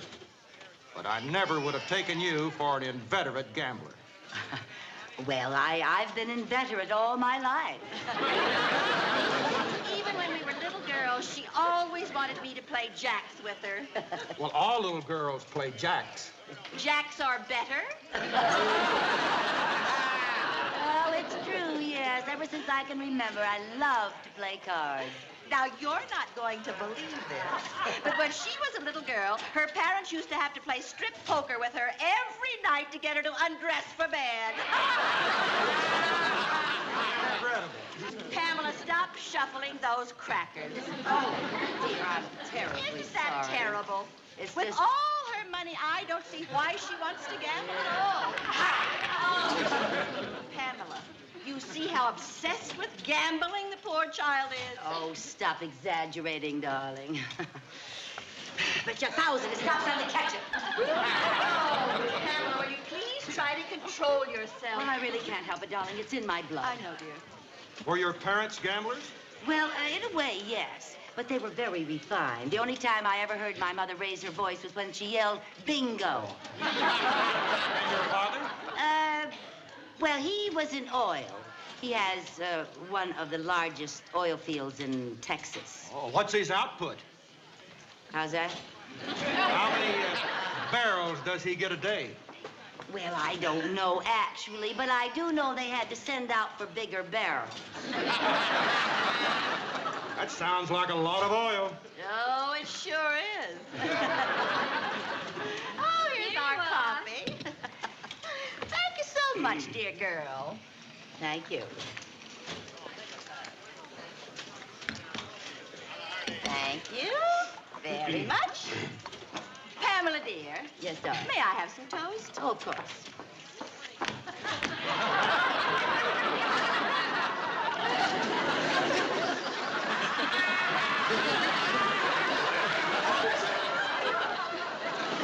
Pamela, what are you doing? Oh, I'm terribly sorry. Oh, how silly of me. I forgot to let you cut the deck. Are impossible, dear. Well, you know something, Miss Pamela? What's that? I just don't understand it. If you have all this money and such an intense desire to gamble, why fight it? Well, actually, I don't feel that it would be fair to Penelope, poor darling. You see, she doesn't gamble. And we just came up here to see the shows. Well, that is if we could get reservations for the shows. Yes. You see, being strangers in town, that is quite a problem. Oh, no. That wouldn't be any problem at all. I'd be delighted to get tickets for you for every show in town. How divine. Oh, Penelope. And I would love for you to be my guest. Oh, isn't he fabulous? Fabulous. Now, if you ladies will excuse me, I'll go and make your reservations. Fabulous, darling. Thank you. It worked. It worked. We're going to get to see all the shows. We're not going to see one of those shows unless you take off that hat. What's the matter with it? It looks like a fresh crop of crabgrass.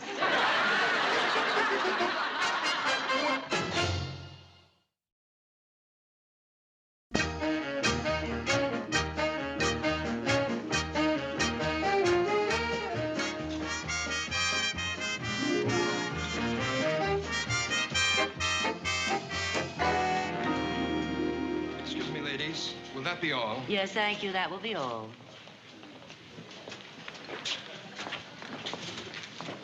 Lucy, why don't you have that chauffeur bring us here instead of back to our motel? Have them find out we live in that crummy place? As soon as he leaves, we'll sneak out.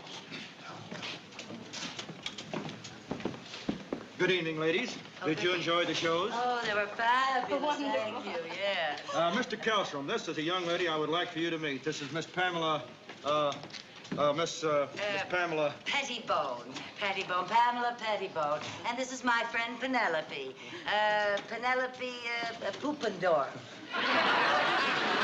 Well, I sure am proud to meet you, Miss Pettibone, and you too, Miss Poopendorf. You can call me Penelope. Yes, she answers to that. You know, you two have a lot in common. Oh, we do? Sure, you both love to gamble. Oh, this must be the famous lady in green you were telling me about. Yes, and not only that, you're in the same business. Why, her father's a big oil tycoon down in Texas. Well, now, that's mighty interesting, ma'am. Miss Pettibone, was your father a wildcatter? A wildcatter? Yes, ma'am. Well, not while Mother was watching. Oh, this little lady got a great sense of humor. Actually, it was her grandfather who discovered the oil. He tried all of his life to find oil, but he was as poor as a church mouse when he died.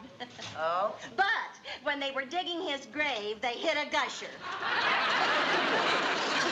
Well, ma'am, that's a story I never heard before, but like they say, anything can happen in Texas. Hey, Kelly, what time does your plane leave?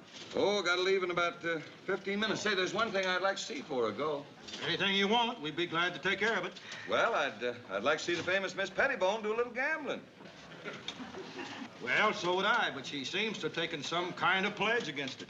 Well, actually, see, I adore gambling, but I promised Miss Poopendorf that I wouldn't. Oh, yes. As a matter of fact, I took the precaution of hiding all of her money this evening so she just couldn't gamble. Yes, at this very moment, I don't think we had more than $5 on us. That's hard to believe, isn't it? Oh, wait a minute, little lady. I got an idea. Now, as I said, I got to leave here in about 15 minutes, and I'm $10,000 behind. But why don't you gamble with my money? If you get me even, I'll give you everything you win over that. Oh, I know the money doesn't mean anything to you, but might have a lot of fun. Yes, well, it is a challenge to see if a gambler like myself can win so much money in so short a time. I'm rather inclined to give it a go. Well, why don't you run along and warm up the dice, as they say? Certainly. All right, ladies, we'll see you in the casino. Now's my chance to use everything I learned in the book. Oh, I just hope you can remember it. Don't worry. All I have to do is win back $10,000, and anything over that is ours. Come on, we're going to be rich. Would you people please clear the end of this table? I have a big player coming in. Please. Thank you. Thank you very much. Put it on now. Any claps? Eight's the point any That's it. Oh, here we are, folks. Now we got a real gambling to roll. Get your money down. Get your money All right, down. little lady. You want to hold that for me, darling? Bets are up. There you are. Oh. Let him go. Let him Get your go. money down now. Big All right Nice. now, Heel everybody comeback. ready? All right now. Oh. No play. New dice. All right, dear. It's all right. Coming out. Coming out. Great sense of humor this little lady's got. Here we are now. Coming out. Oh, I'll hit way down there now. Everybody back, look boys. out. Here we go. There, what did I get? 11. 11. Lady over here, 11. One away from boxcar. Yes, sir, and that's the winner. That's the winner. It's a winner? Oh, No, let it ride, honey. Let it ride. That's a good idea. Let it ride. You bet. Everybody let All it right, ride. here we go. Because that's the way to make money. Do it the same way again, honey. Same way again. Same way again. All right. Okay, there you are. What is it? What did I get? 11 is the winner. Here's the winner. We'll add it up and let him ride. All right. You want the same thing again? Same thing again, honey. All right, and everybody's letting it ride now. Here we go. What did it get? What did I get? 7. Oh, I'm sorry, Mr. Kelster. She's sorry for the winner. What a sense of humor. Let it ride. 7 the winner. Here we go. There's a lot of winners around here. Here we go. Well, now. Hey, Mr. Kelstrom, how would you like to play over there and play my lucky number? I have a 19 that I feel is very lucky. Little lady, if that's what you want, here it is. Put Why this don't on you 19 put for the that on lady. 19 and spin that little ball, and here we go. All right, Okay. coming out now. Here we go. What did I get? What did I get? Number 10. Number 10. That's it. Number 10. Play it the hard way. Play 10 the hard way. That's where all the big money is, the 10 hard the way. hard way, the lady says. and we'll Everybody should play the hard way. Get your money down. Now, don't let those dice get cold. 19. Number 19. 19's the winner. Number 19 won. Can we play it again? Play it again. Same battle on number 19. All right, honey, don't let those dice get cold. Spin the ball. I won't let it get Here we go. cold. All right, 10 the hard way. We want 10 the hard way. Is that right? What do we get? What do we get? And 10 she 19.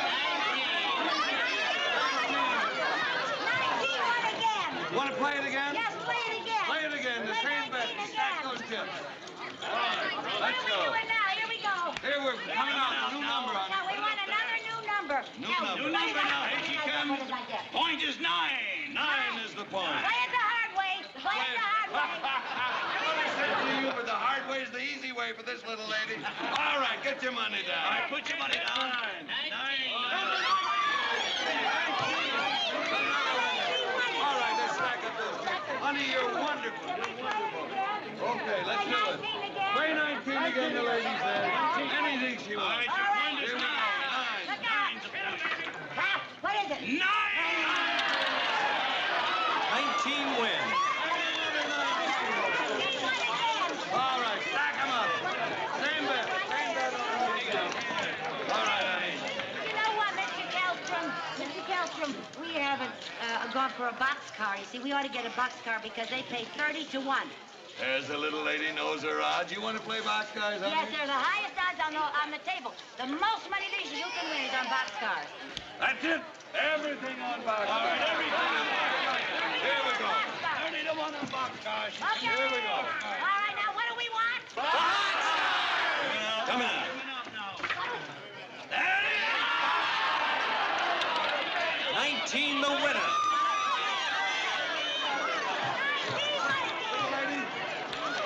Little lady, I'm sorry, but I've got to leave. But I want to tell you that from your gambling, you're a real Oh, thoroughbred. thank you, Mr. Kelstrom. Thank you. Hey, Yes. the little lady got all your money back and even made a profit. Well, I'll see you at the cashier's. That's wonderful. Well, little lady, I promise you, if you got me even, I'd give you everything I want. Thank you. Here you are. Thank you very much. I'm just going to say goodbye and thank you very much. Nice to meet you, Mr. Kelstrom. Good night, everybody. Good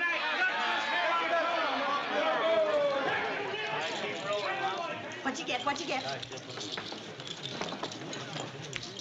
A $5 chip. Oh, you know what? You did all that work and you only won $5? Yeah. Oh, you know what? Well, I did it once. I can do it again. Oh, you cannot? Yes. You cannot. I'm going to take this $5 chip and I'm going to run it up to 500 or 5,000. You are not, Lucy. Now, you can't have that $5 chip. Vivian, I I'm can gonna do take it. that $5 I can do it. Vivian, I can do it. I did it once and I can do it again. Perhaps you lose.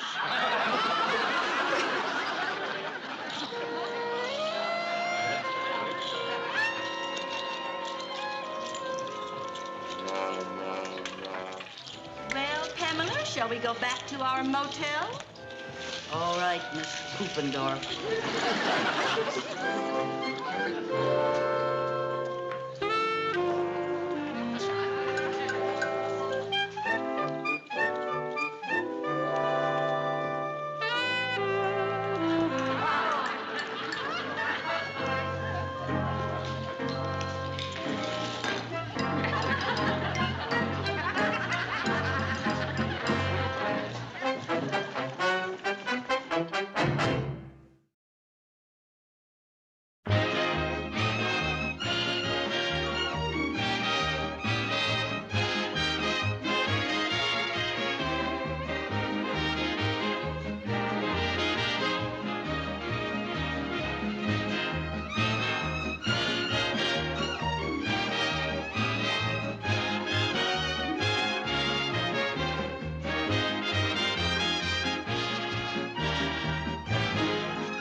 The Lucy Show. Starring Lucille Ball.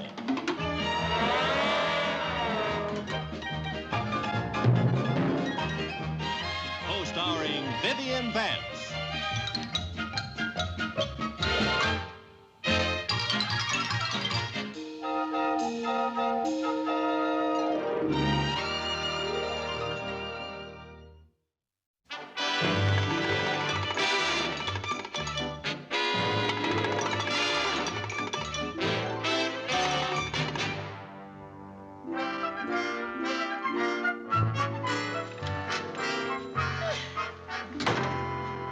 What are you reading, Lucy?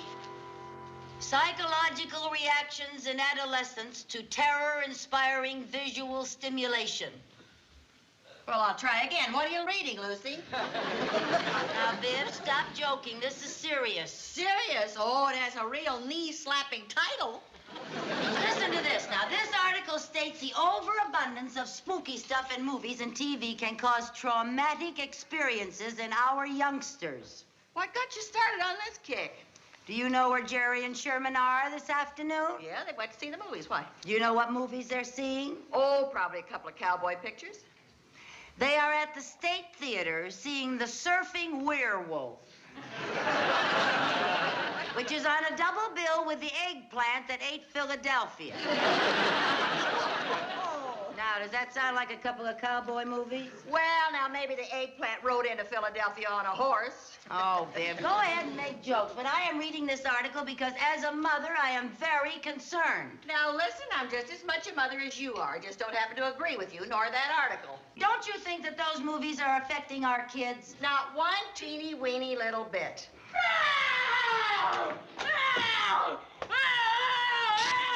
Kill! They left us! We're doing to a vampire! Get away!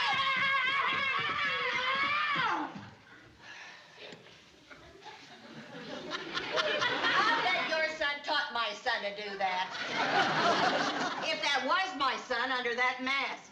Now, you know darn good and well that Jerry didn't teach Sherman anything. They got all that from those horror movies. That's a horror hootenanny that they learned. Oh, they were just playing. Oh, playing. Oh, those horror movies aren't so bad. They don't make the kids steal or run away from home.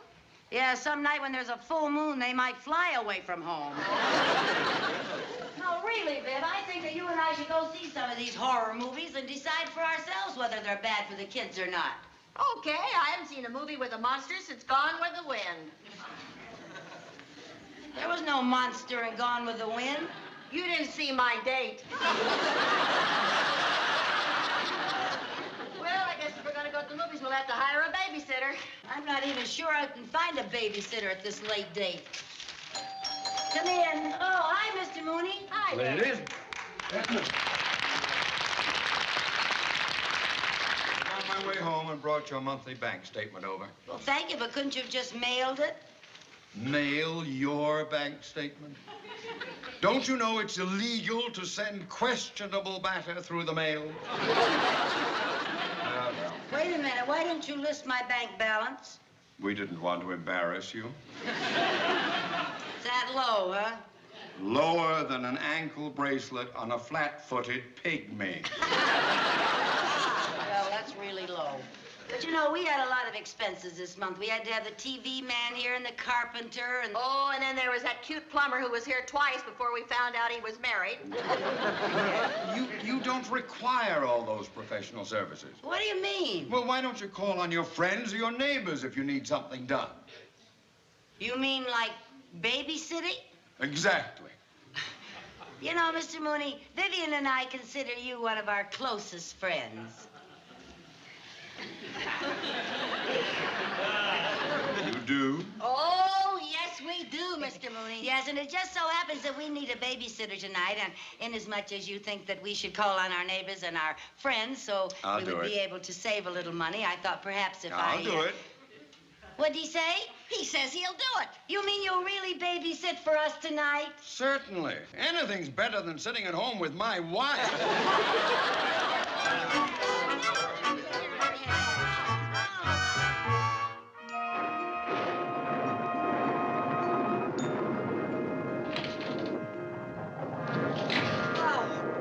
what a spooky double feature. I was scared to death. Oh, all those monsters and werewolves and man-eating plants and then all that thunder and lightning. I didn't think we'd ever get home safe. Neither did I. It was pretty tough trying to drive that car with you sitting on my lap. I was so scared when that man-eating plant reached out.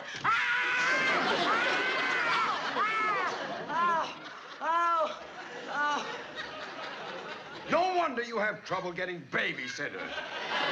Oh, I'm sorry, Mr. Mooney. We're just a little on edge. Have you seen the eggplant that ate Philadelphia? I didn't even know that Philadelphia had been eaten. Now, wait a minute. She's talking about a spooky movie we just saw. Yes, and it just scared me to death. Well, doesn't surprise me. Well, good night, ladies. Oh, Mr. Mooney, do you really have to go now? Yes. After 11 o'clock, my wife sends the dog out for me.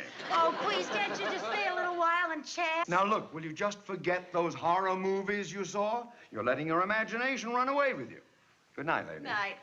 Bum, bum, ba, bum, bum, ba, bum, ba, bum, ba, bum. Bum, bum, ba, bum, bum, ba, bum. It isn't a fit night out for man nor beast.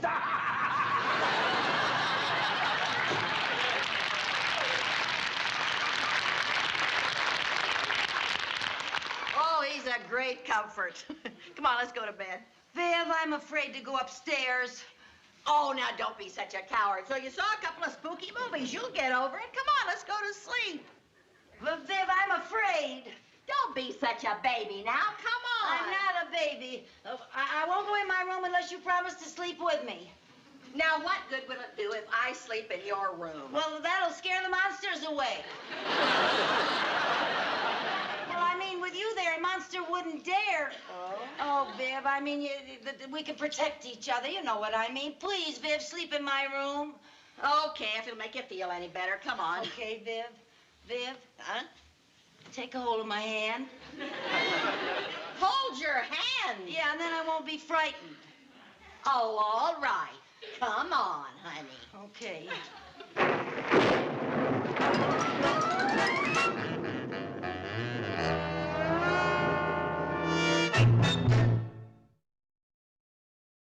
Go away. Go away. Who is it? It's Vivian. Vivian who? You open this door now, or I'm going to sleep in my own bed. Okay.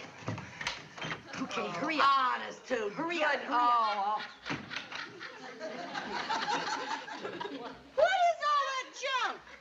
Well, this is one of Jerry's tent stakes to drive through a vampire's heart. And this is a garlic necklace. Garlic wards off evil spirits. It wards off anyone. Boy, I wish I'd have had one of those when I was married to my ex-husband. Viv. What do you do with that silly little toy gun? I'm not taking any chances.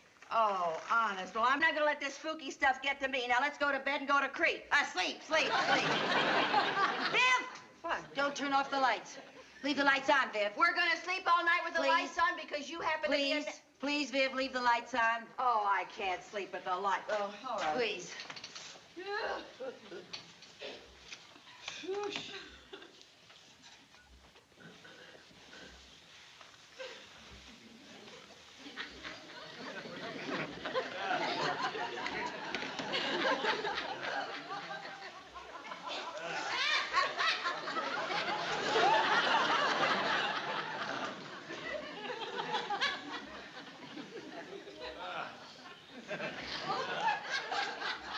Viv, I was just thinking. Any old eggplant that ate Philadelphia could certainly eat through that lock. Let's put something in front of the door. Oh, come on now, Lucy. Please, I'll feel safer, Viv. Oh, my. I should have slept in my own room. I wasn't scared, but you're driving me to it. Get over there. Now push. Be careful, don't jiggle it too much. Just push straight ahead. Don't lean on it, honey. Push it. What do you got in this thing, bricks? Be careful. There. Are we through, or would you like to build a moat? Come on, let's go to bed.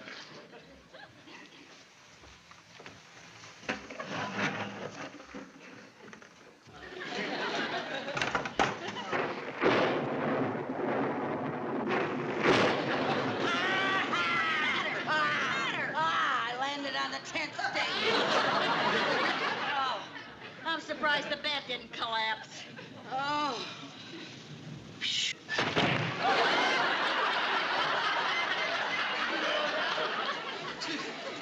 Now nothing will surprise me.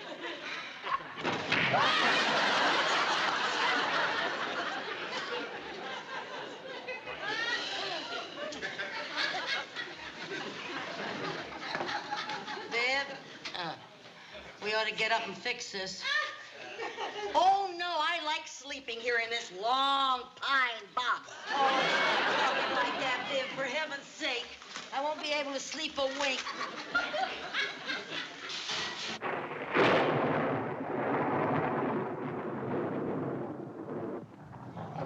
Viv? What? I wonder what made the bed collapse.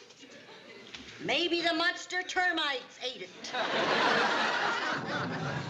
Gosh, all those vampires and Batmen and... Oh, dear. And that 500-pound turkey that ate people on Thanksgiving. Oh.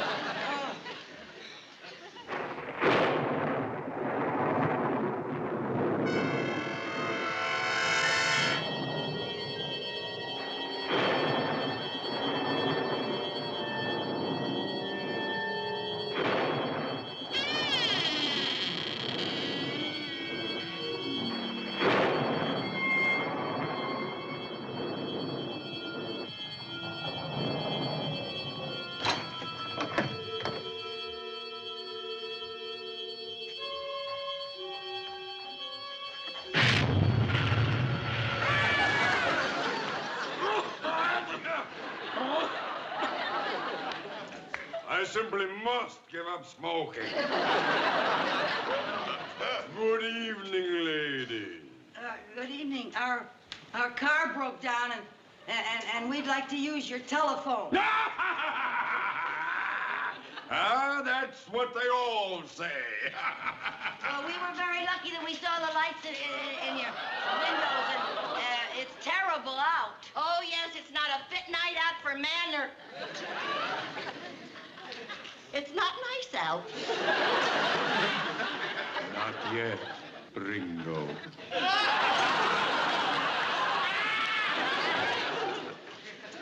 Permit me to introduce myself. I am Count Dracula. How do you do? You know he looks a lot like Mr. Mooney. He does look like Mr. Mooney. Mr. Mooney? Yes, Mr. Mooney's a banker. Well, in a way, so am I. I run a blood bank. Well, sir, if we could just use your phone, then we'll go. Certainly you may use the telephone. Thank you. But it would be inhospitable of me to let you go out into the storm without a cup of hot tea. Oh, well, that's very nice, but we don't want to be any bother. Oh, no, we're teetotalers.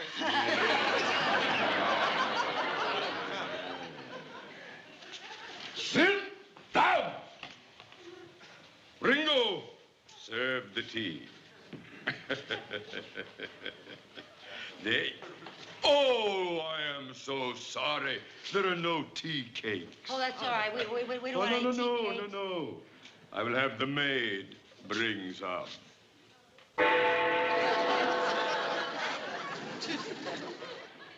Drat that maid. She never hears the bell. Ringo, call the maid.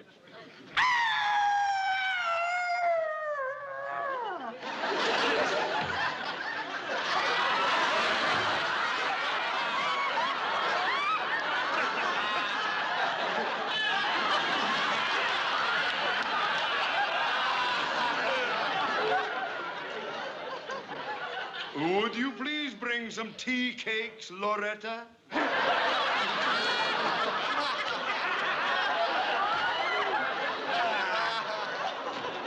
Ah, here is your tea.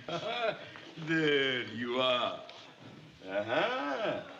Thank you. Ringo, how long did you brew this tea? 1 year. A year. Just the way I like it. Instant tea. Drink up, ladies, drink up. Ah.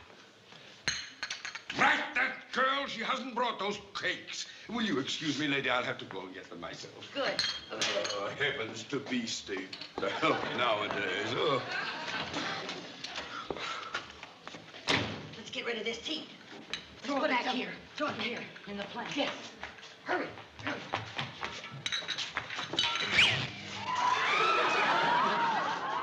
He didn't like it either. Come on, let's make that phone call and get out of here. Yes. Where can the phone be? In the telephone booth, stupid. Who said that? I did. Over here on the wall.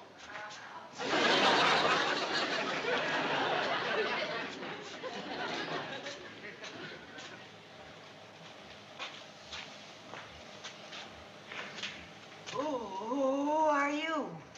I'm the head of the house.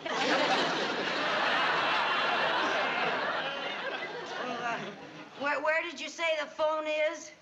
Right over there. Oh, thanks a lot, sir. So do I.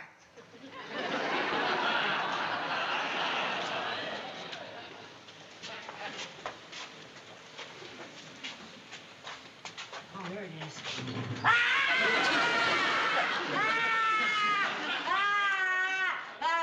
Oh, boy, he sure has been waiting a long time for his number. Let's get out of here. Yeah. Come on, Bill.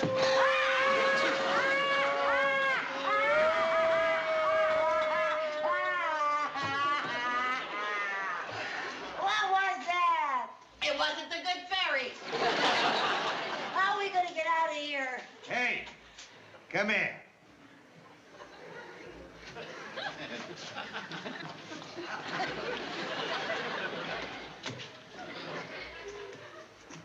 Why don't you try the secret passageway?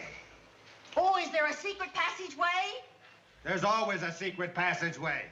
It's a panel. It's usually around a fireplace. Yeah. Remember? It has a button or a panel, and you have to go around, and you find the panel, and suddenly something opens up, and then you can go, and you can escape. Viv, look in here. Look in the... I'll look on the outside. You look on the inside.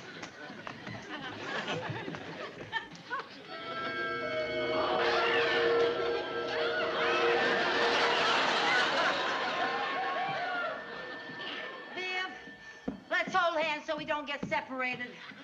Around there. It'll be around here someplace, though. No, I think it's going to be on the fireplace, that's for sure. Viv, how long since you've had a manicure?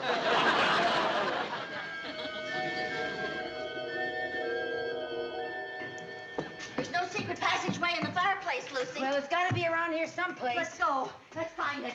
Let's look. Ah! It's not there. Oh, dear. Oh, Viv. Going somewhere, ladies? Well, we were just looking around. Oh, yeah, it's a nice place you have here. Yes. Well, please make yourselves comfortable. Please.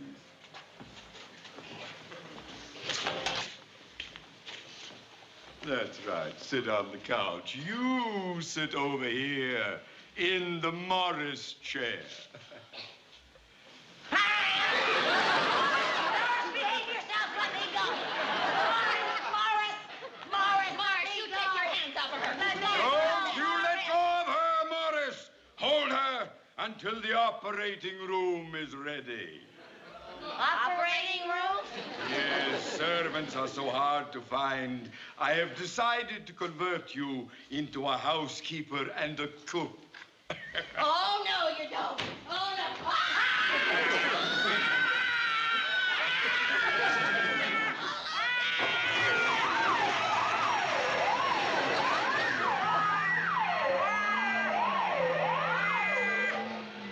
Table for two, right this way.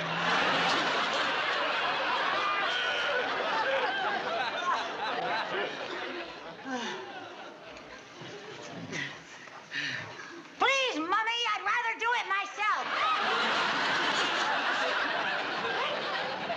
And now to turn on the electric dehumidifier. womanizer.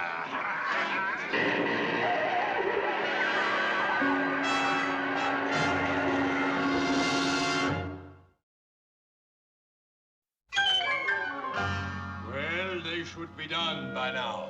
And if the operation is a success, we will have a perfect housekeeper and a perfect cook. Dinner is served.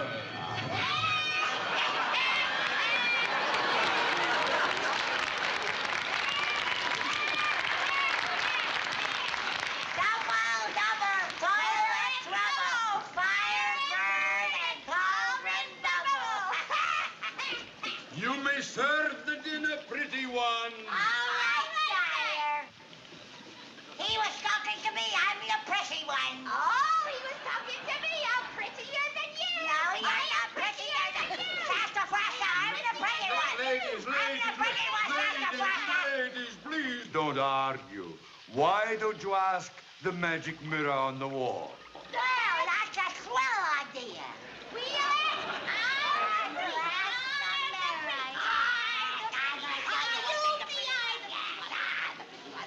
Mirror, mirror on the wall, who's the fairest of them all?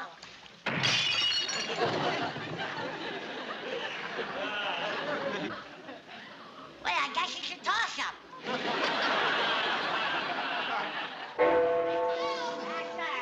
Oh, Righty? You rang, sire? Yes, you may serve the first course. All righty, First sire. course will be your last course. What is in your witch's brew? Oh, I'm so glad you asked. It's octopus seasoned with a dash of iodine. And a pinch of strychnine. That's where the vitamins are.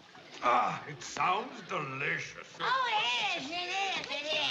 Witch's brew. Say, sire, do we get Thursdays and every Sunday off? Yeah, no, you only get every other full moon.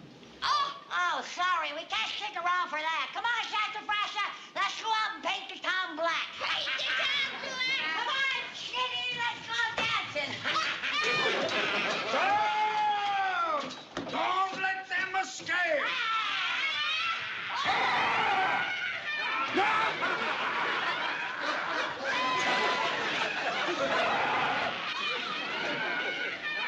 Swing your partner, don't be a fool, with an upbeat do and a happy do. With an element left and an element right, let's all go out a happy tonight. We're all right in, we go like those, we do our best, our close to go. Well, swing your partner, don't be a fool, with an upbeat do and a happy do. With an element left and an element right, let's all go out. How was it tonight? We're all right in, we do like the dope, we do our best, our close to go. With an element left and an element right, let's all go out a happy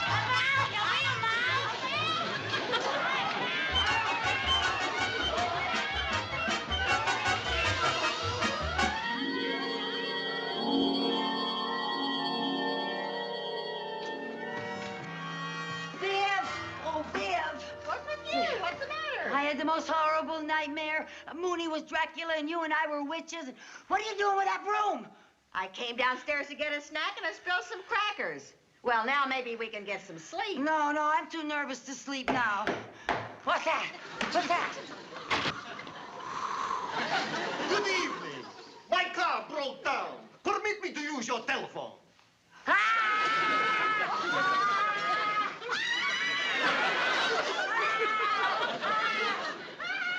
Calm down, ladies. Our car broke down on the way home from a costume party. Oh, my God, costume. Oh, it's a costume. Can I use your phone? Oh, yes, yes.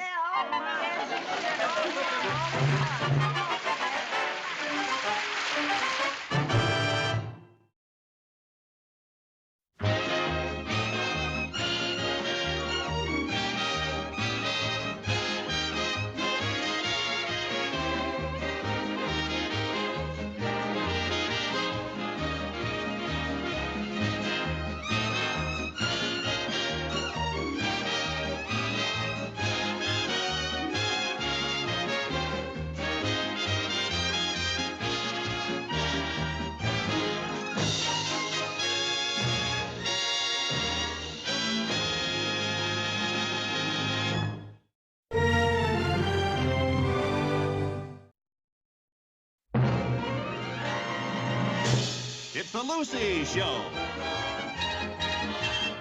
Starring Lucille Ball.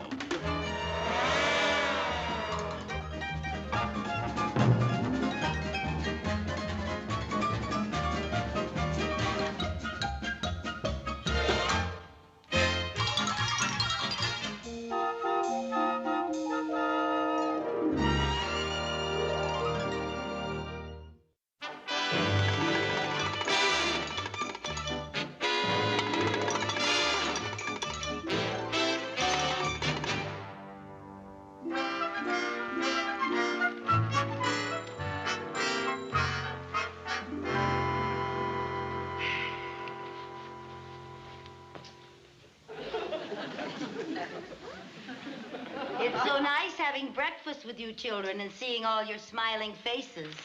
Oh, I'm sorry, Mother, but this is the only chance we get to do any reading. Yeah, the rest of the time we're too busy watching television. Well, Sherman, you better find time to write to your mother, and you two ought to drop her a note. Aunt Viv's been gone almost a week. Oh, I've been meaning to. I forgot. I'll do it tonight. Okay. Anything interesting in the paper, Chris? Well, the society column says that a countess is coming here to Danfield. A countess? Well, that's nice. What's a countess? A female count. It said the countess used to live here in Danfield. Here in Danfield? Let me see that. Over there. Countess Framboise, former Rosita Harrigan of Danfield, will return here. Rosie Harrigan! I used to know her. You know a real countess? Yeah, we were school chums together when she was plain old Rosie Harrigan. We used to be on the basketball team together. Boy, could she dribble. Did she ever meet a count? Well, one summer she went to Paris for a vacation. She asked me to go with her, but I went to Poughkeepsie instead. I'll get it. Okay, dear. Boy, I'll bet Danfield will seem pretty dull after Paris. Danfield is pretty dull even after Poughkeepsie. It's a telegram for you, Mom. Who would be sending me a wire? Maybe it's from Aunt Viv. Maybe she ran out of money. Oh, Aunt Viv knows better than to wire me for money. What is it, Mom? Arriving in Danfield today, may I stay with you until I get settled. Can't wait to see you, love and kisses. Rosie Harrigan Framboise. The Countess is going to stay with us? Well, yes, she can stay as long as Aunt Viv's away. Oh, gee, imagine a real Countess coming to stay with us. Yeah, a real live, full-fledged, full-blooded Countess. Gee, that ought to make Danfield society sit up and take notice. Yeah. Oh, what are we doing sitting here? We got to get the house cleaned up. You clean up the upstairs. I'll do the downstairs. Okay. Hurry up now. Do a good job. Listen, children, come here. Now, remember, I want you to be very polite when you meet the Countess. Chris, I want you to curtsy. Okay. And I want you boys to bow, okay? I want to make a She's here already. Oh. Remember now, act nicely. Try to make a real good impression, okay? Rosie! My name is Sam. Where do you want them? Want what? Luggage for the Countess. Oh, just put it any place. All righty. Come on, men. Let's get going in here now. Children, will you stay out of the way, please? Because you'll Put it right over here. That's good. Thank you very much. Good. That'll be fine right Will you there. stay out of the way, madam? Because... Oh, I'm sorry. Thank you very much. Oh. Give me that, please. Now, watch it, kids. That's good. Stay out of the way now, Jerry. Stay out of the way now. Stay out of the way. Kids, to get ready, please. There's much more coming.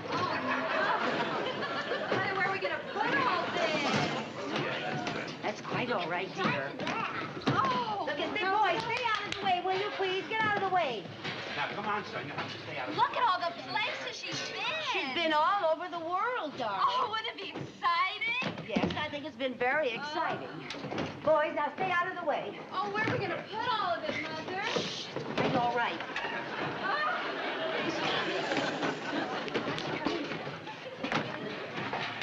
Get back out of the way. Get. Oh, please, ma'am.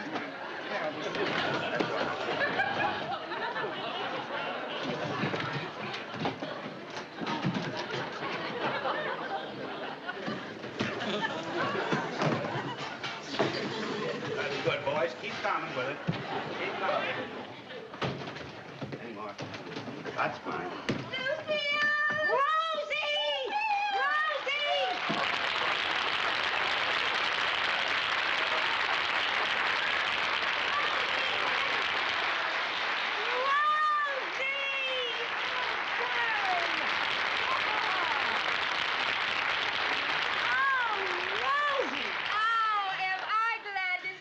Oh, you look so beautiful. Okay, well, just a minute. I have to take care of these nice men. Come along. Easy. Oh, now, here is for all of your nice gentlemen. And, well, this is for you. Oh, thank you very much. And you'll bring the rest of the things tomorrow. Oh, you look terribly nice. Rosie, darling. Oh, Lucy. Oh, after all these years, you haven't changed a bit. And you haven't changed either. Except that you weren't blonde. And you weren't a redhead. Well, outside of that, we haven't changed a bit. Not a bit. Now, darling, you got my wire. Oh, yes, I did, dear. And it's all right if I stay a couple of days? It's all right if you stay a couple of weeks. My friend Viv is not here now. Oh, bless you, darling. Well, hello there. Are these your children? Well, some of them, yes. Chris and Jerry are mine, and that's Sherman. He's Viv's. Oh, how do you do? Oh, so sweet. Ah, les enfants. Si mignon. Si formidable. Yeah, you see what I told you? Now, why don't you children run along? I'd like to talk to the Countess. Yes, à tout à l'heure, huh?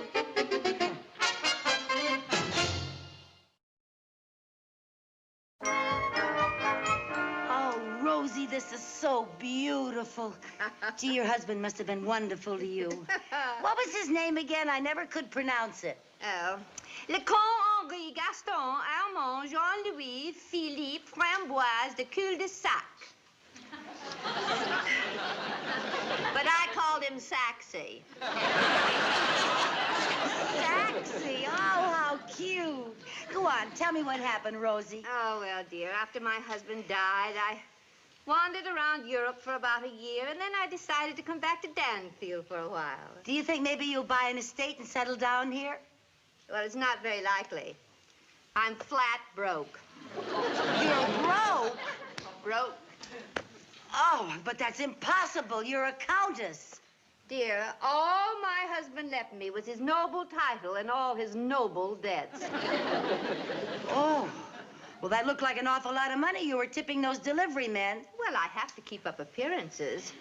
And that was my farewell appearance. Who is it? It's me, Mr. Mooney. Oh, dear. Who's Mr. Mooney? Oh, he's the president of our local bank. A banker? Yeah. Oh, c'est magnifique. In my financial condition, a banker is just the man I'd like to meet. Like to meet, dearie. Have to meet. Well, you can meet him and lots of luck. We call him the miserly Mr. Mooney. Oh, you do? Come in. Oh, excuse me. Thank you very much. Just go around that blue trunk there. Oh, where?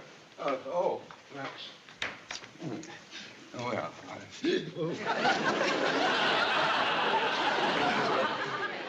What brings you out of the bank? Don't tell me I'm overdrawn again. Undoubtedly. But that is not why I'm here. Oh. No, I heard that you had the charming Countess Framboise staying with you. That's right. What about it? What about it? Well, I'd just love to meet her. Oh. Well, I'll see if that can be arranged. Would you step back behind the trunk, please? Countess, dear, are you receiving this afternoon? Oh, darling, any friend of yours is a friend of mine. Well, you heard the Countess. Any friend of mine is a friend of hers, so that freezes you out. Oh, Mrs. Carmichael, you have a great sense of humor. Oh, you do. Please introduce us. Countess, dear, may I present our leading banker, Mr. Mooney. Mr. Mooney, my oldest and dearest friend, the charming Countess Framboise. Oh.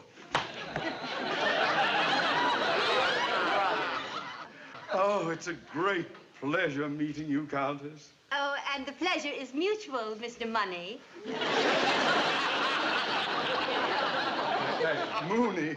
Mooney, yes. Now, the reason I'm here, Countess, is because I have just been elected president of the Danfield Wine Tasting Society. Oh, how is? Yes, and perhaps you would honor us by attending our meeting tonight? Oh, tonight? Oh, a wine tasting society? Yes. That sounds très gay. Oh, yes. Well, what time should Mrs. Carmichael and I be there? Mrs. Well, I rather thought that Mrs. Carmichael would be busy tonight. Dream on. I'm free as a bird. Oh, well, we'll be happy to have you both attend. It will be at 8:30 in the gourmet room of the Danfield Hotel. We'll be there. We there, demi, ce soir. Oh, indeed. Yes. Goodbye. Oh, I'm so sorry, Countess. Oh, my. Oh, well. Mr. Mooney. Yes.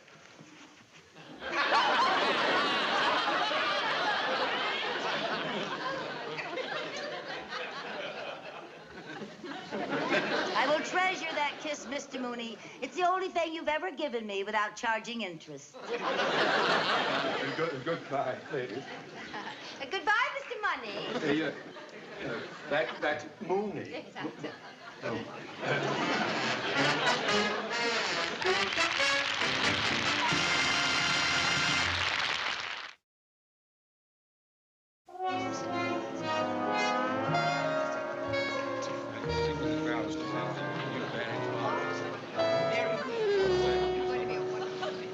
Well, this is it. There's Mr. Mooney and Mrs. Valance, the society columnist. And that's Danfield Society? Yep. You sure you want to crash it? Well, it isn't much, but it's all we've got. Well, come on, let's make the best of it, huh? All right. Countess! Countess Framboise! Here comes Mr. Mooney. Oh, goody, we're airborne.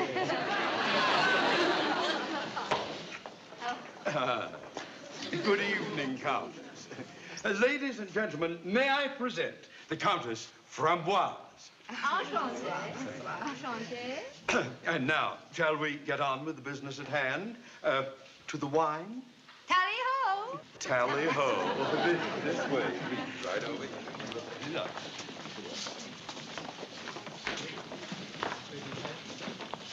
Hey, do you see what I see? Well, I don't know. Where are you looking? At the tables, they aren't set. I don't think we're getting any dinner. Oh, I'm sure they'll serve later. Well, I hope so. I'm starved. Well, so am I. We haven't had any lunch, even. Countess, over this way, please. Thank you so much. Right there. Thank you. Now then, our first wine is a Bordeaux, Oh, a bottled in 1935. Ah. Yes, by the vineyards of Chateau Mont Blanc, Sassou. Oh, no, Sassoon, very well. There. Yes. Is he drinking it or inhaling it? He's trying to enjoy the aroma. Well, I'd enjoy the aroma of a hot dog right about now.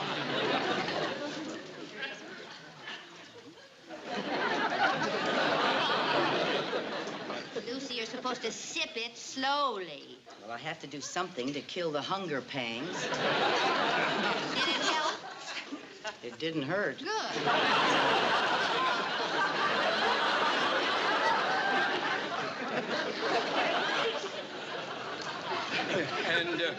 And now, perhaps our honored guest would give her opinion of this wine, Countess. Oh, thank you. But I think it's an excellent wine. It's sort of, well, je ne sais quoi. I could describe it as a sort of a combination of nectar and ambrosia. What do you think, Lucille, darling?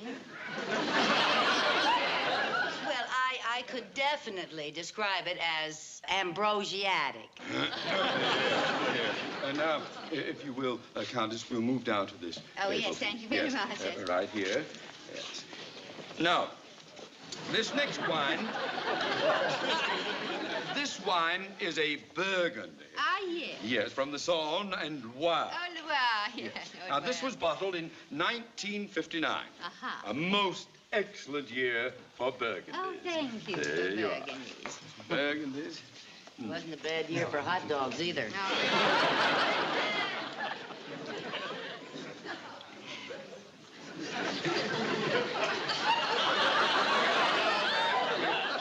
You give your opinion of this wine.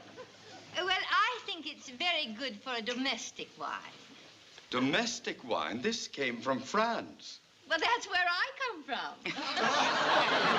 Oh, that's telling them, Rosie.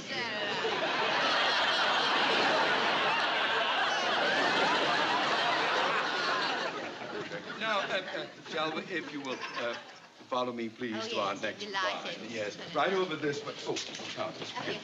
this way. Right over here, if you will. Now, this wine is a delicate Chablis Ah, Chablis. Santé, santé. with an indescribably delectable bouquet. Yes, it's known for its full-bodied aroma. The fragrance is alluring, enchanting, and exotic. He puts a dab of it behind his ear, so help me, I'll belt him.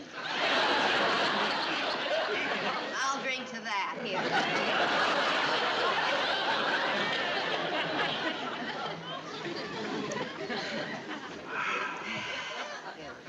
Ah, well, this is indeed one of my favorite wines. Yes, well, oh, pardon me, Mr. Mooney. If this is one of your favorite wines... And it is. Oh, well, then I would like to propose a toast to a very deserving gentleman. Our new club president, Mr. Theodore J. Mooney. I'll bring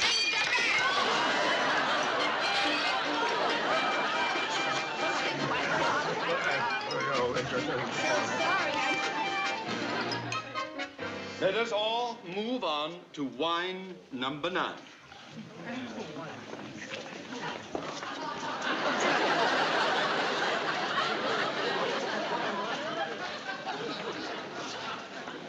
You know, I don't think they're ever gonna serve us any food. I don't care if I never eat again. What do you think of that, baby?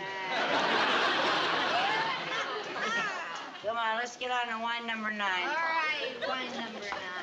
Hey, you know, that's like poetry. Wine number 9. It tickles my spine. You are divine. Honey, let's not walk. Let's take a taxi. I would say that this is a very tough corner to get a taxi on. Okay? Let's hit the road.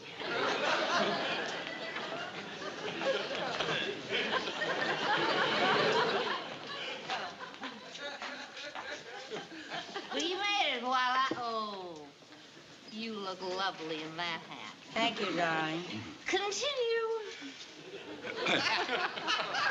Now, our 9th wine is a sherry from India. Oh, all the way from India. Now. By elephant, I presume. Yeah. You'll notice the color. It's light brown. Oh, light brown.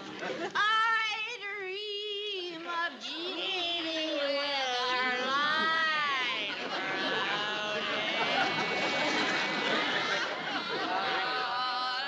Ladies, Countess, ladies.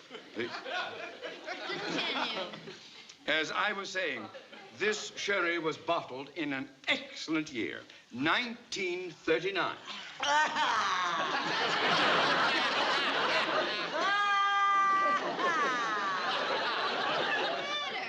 He shouldn't have said anything like that.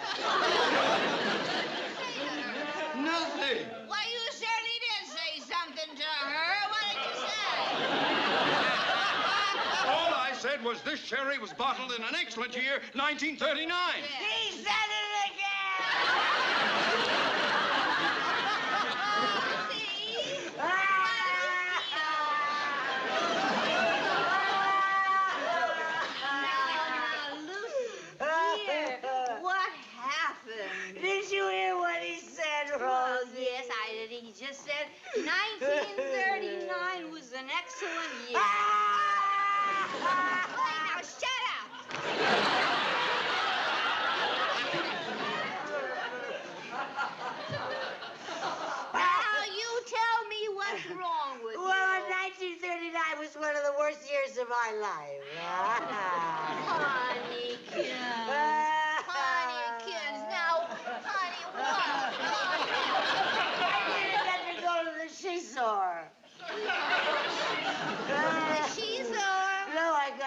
I couldn't go swimming or anything.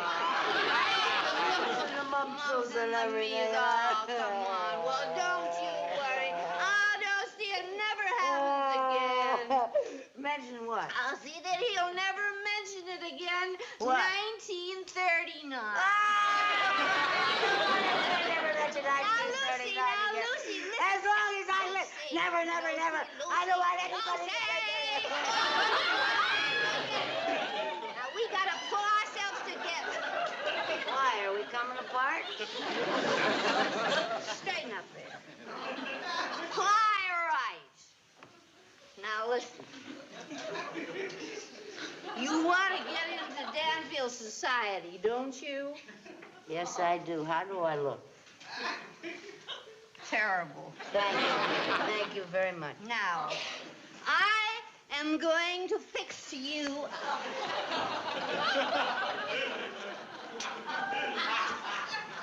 Now, come on. Oh, sweetie, that hat is really you. Come on, come on, come on.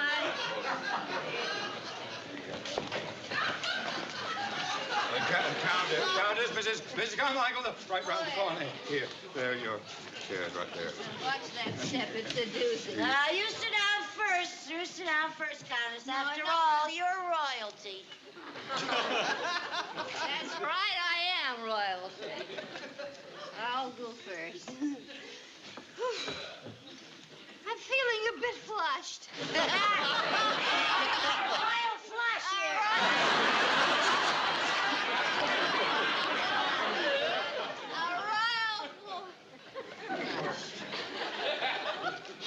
And now, ladies and gentlemen, we have come to our last wine. And as is our custom, we always finish with a champagne. Oh, I love champagne. And we are fortunate indeed tonight to have a very distinguished champagne from Epernay. Oh, Epernay. Yes. Oh, garçon, thank you very much. You go get some for the rest of the folks.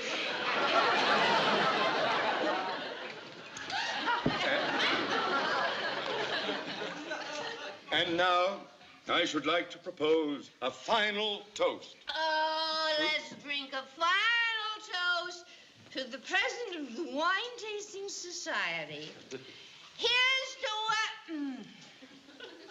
What's his name again? Whose name? Moniz. I don't know. What difference does it make? To the president.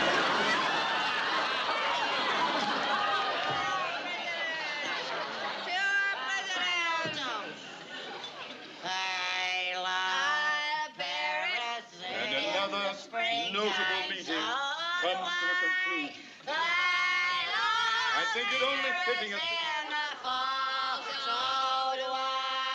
I think out of respect for our honored guest, we should all rise and drink the toast to our charming visitor, our Countess, and our lovely Mrs. Carmichael. So let us all rise and say...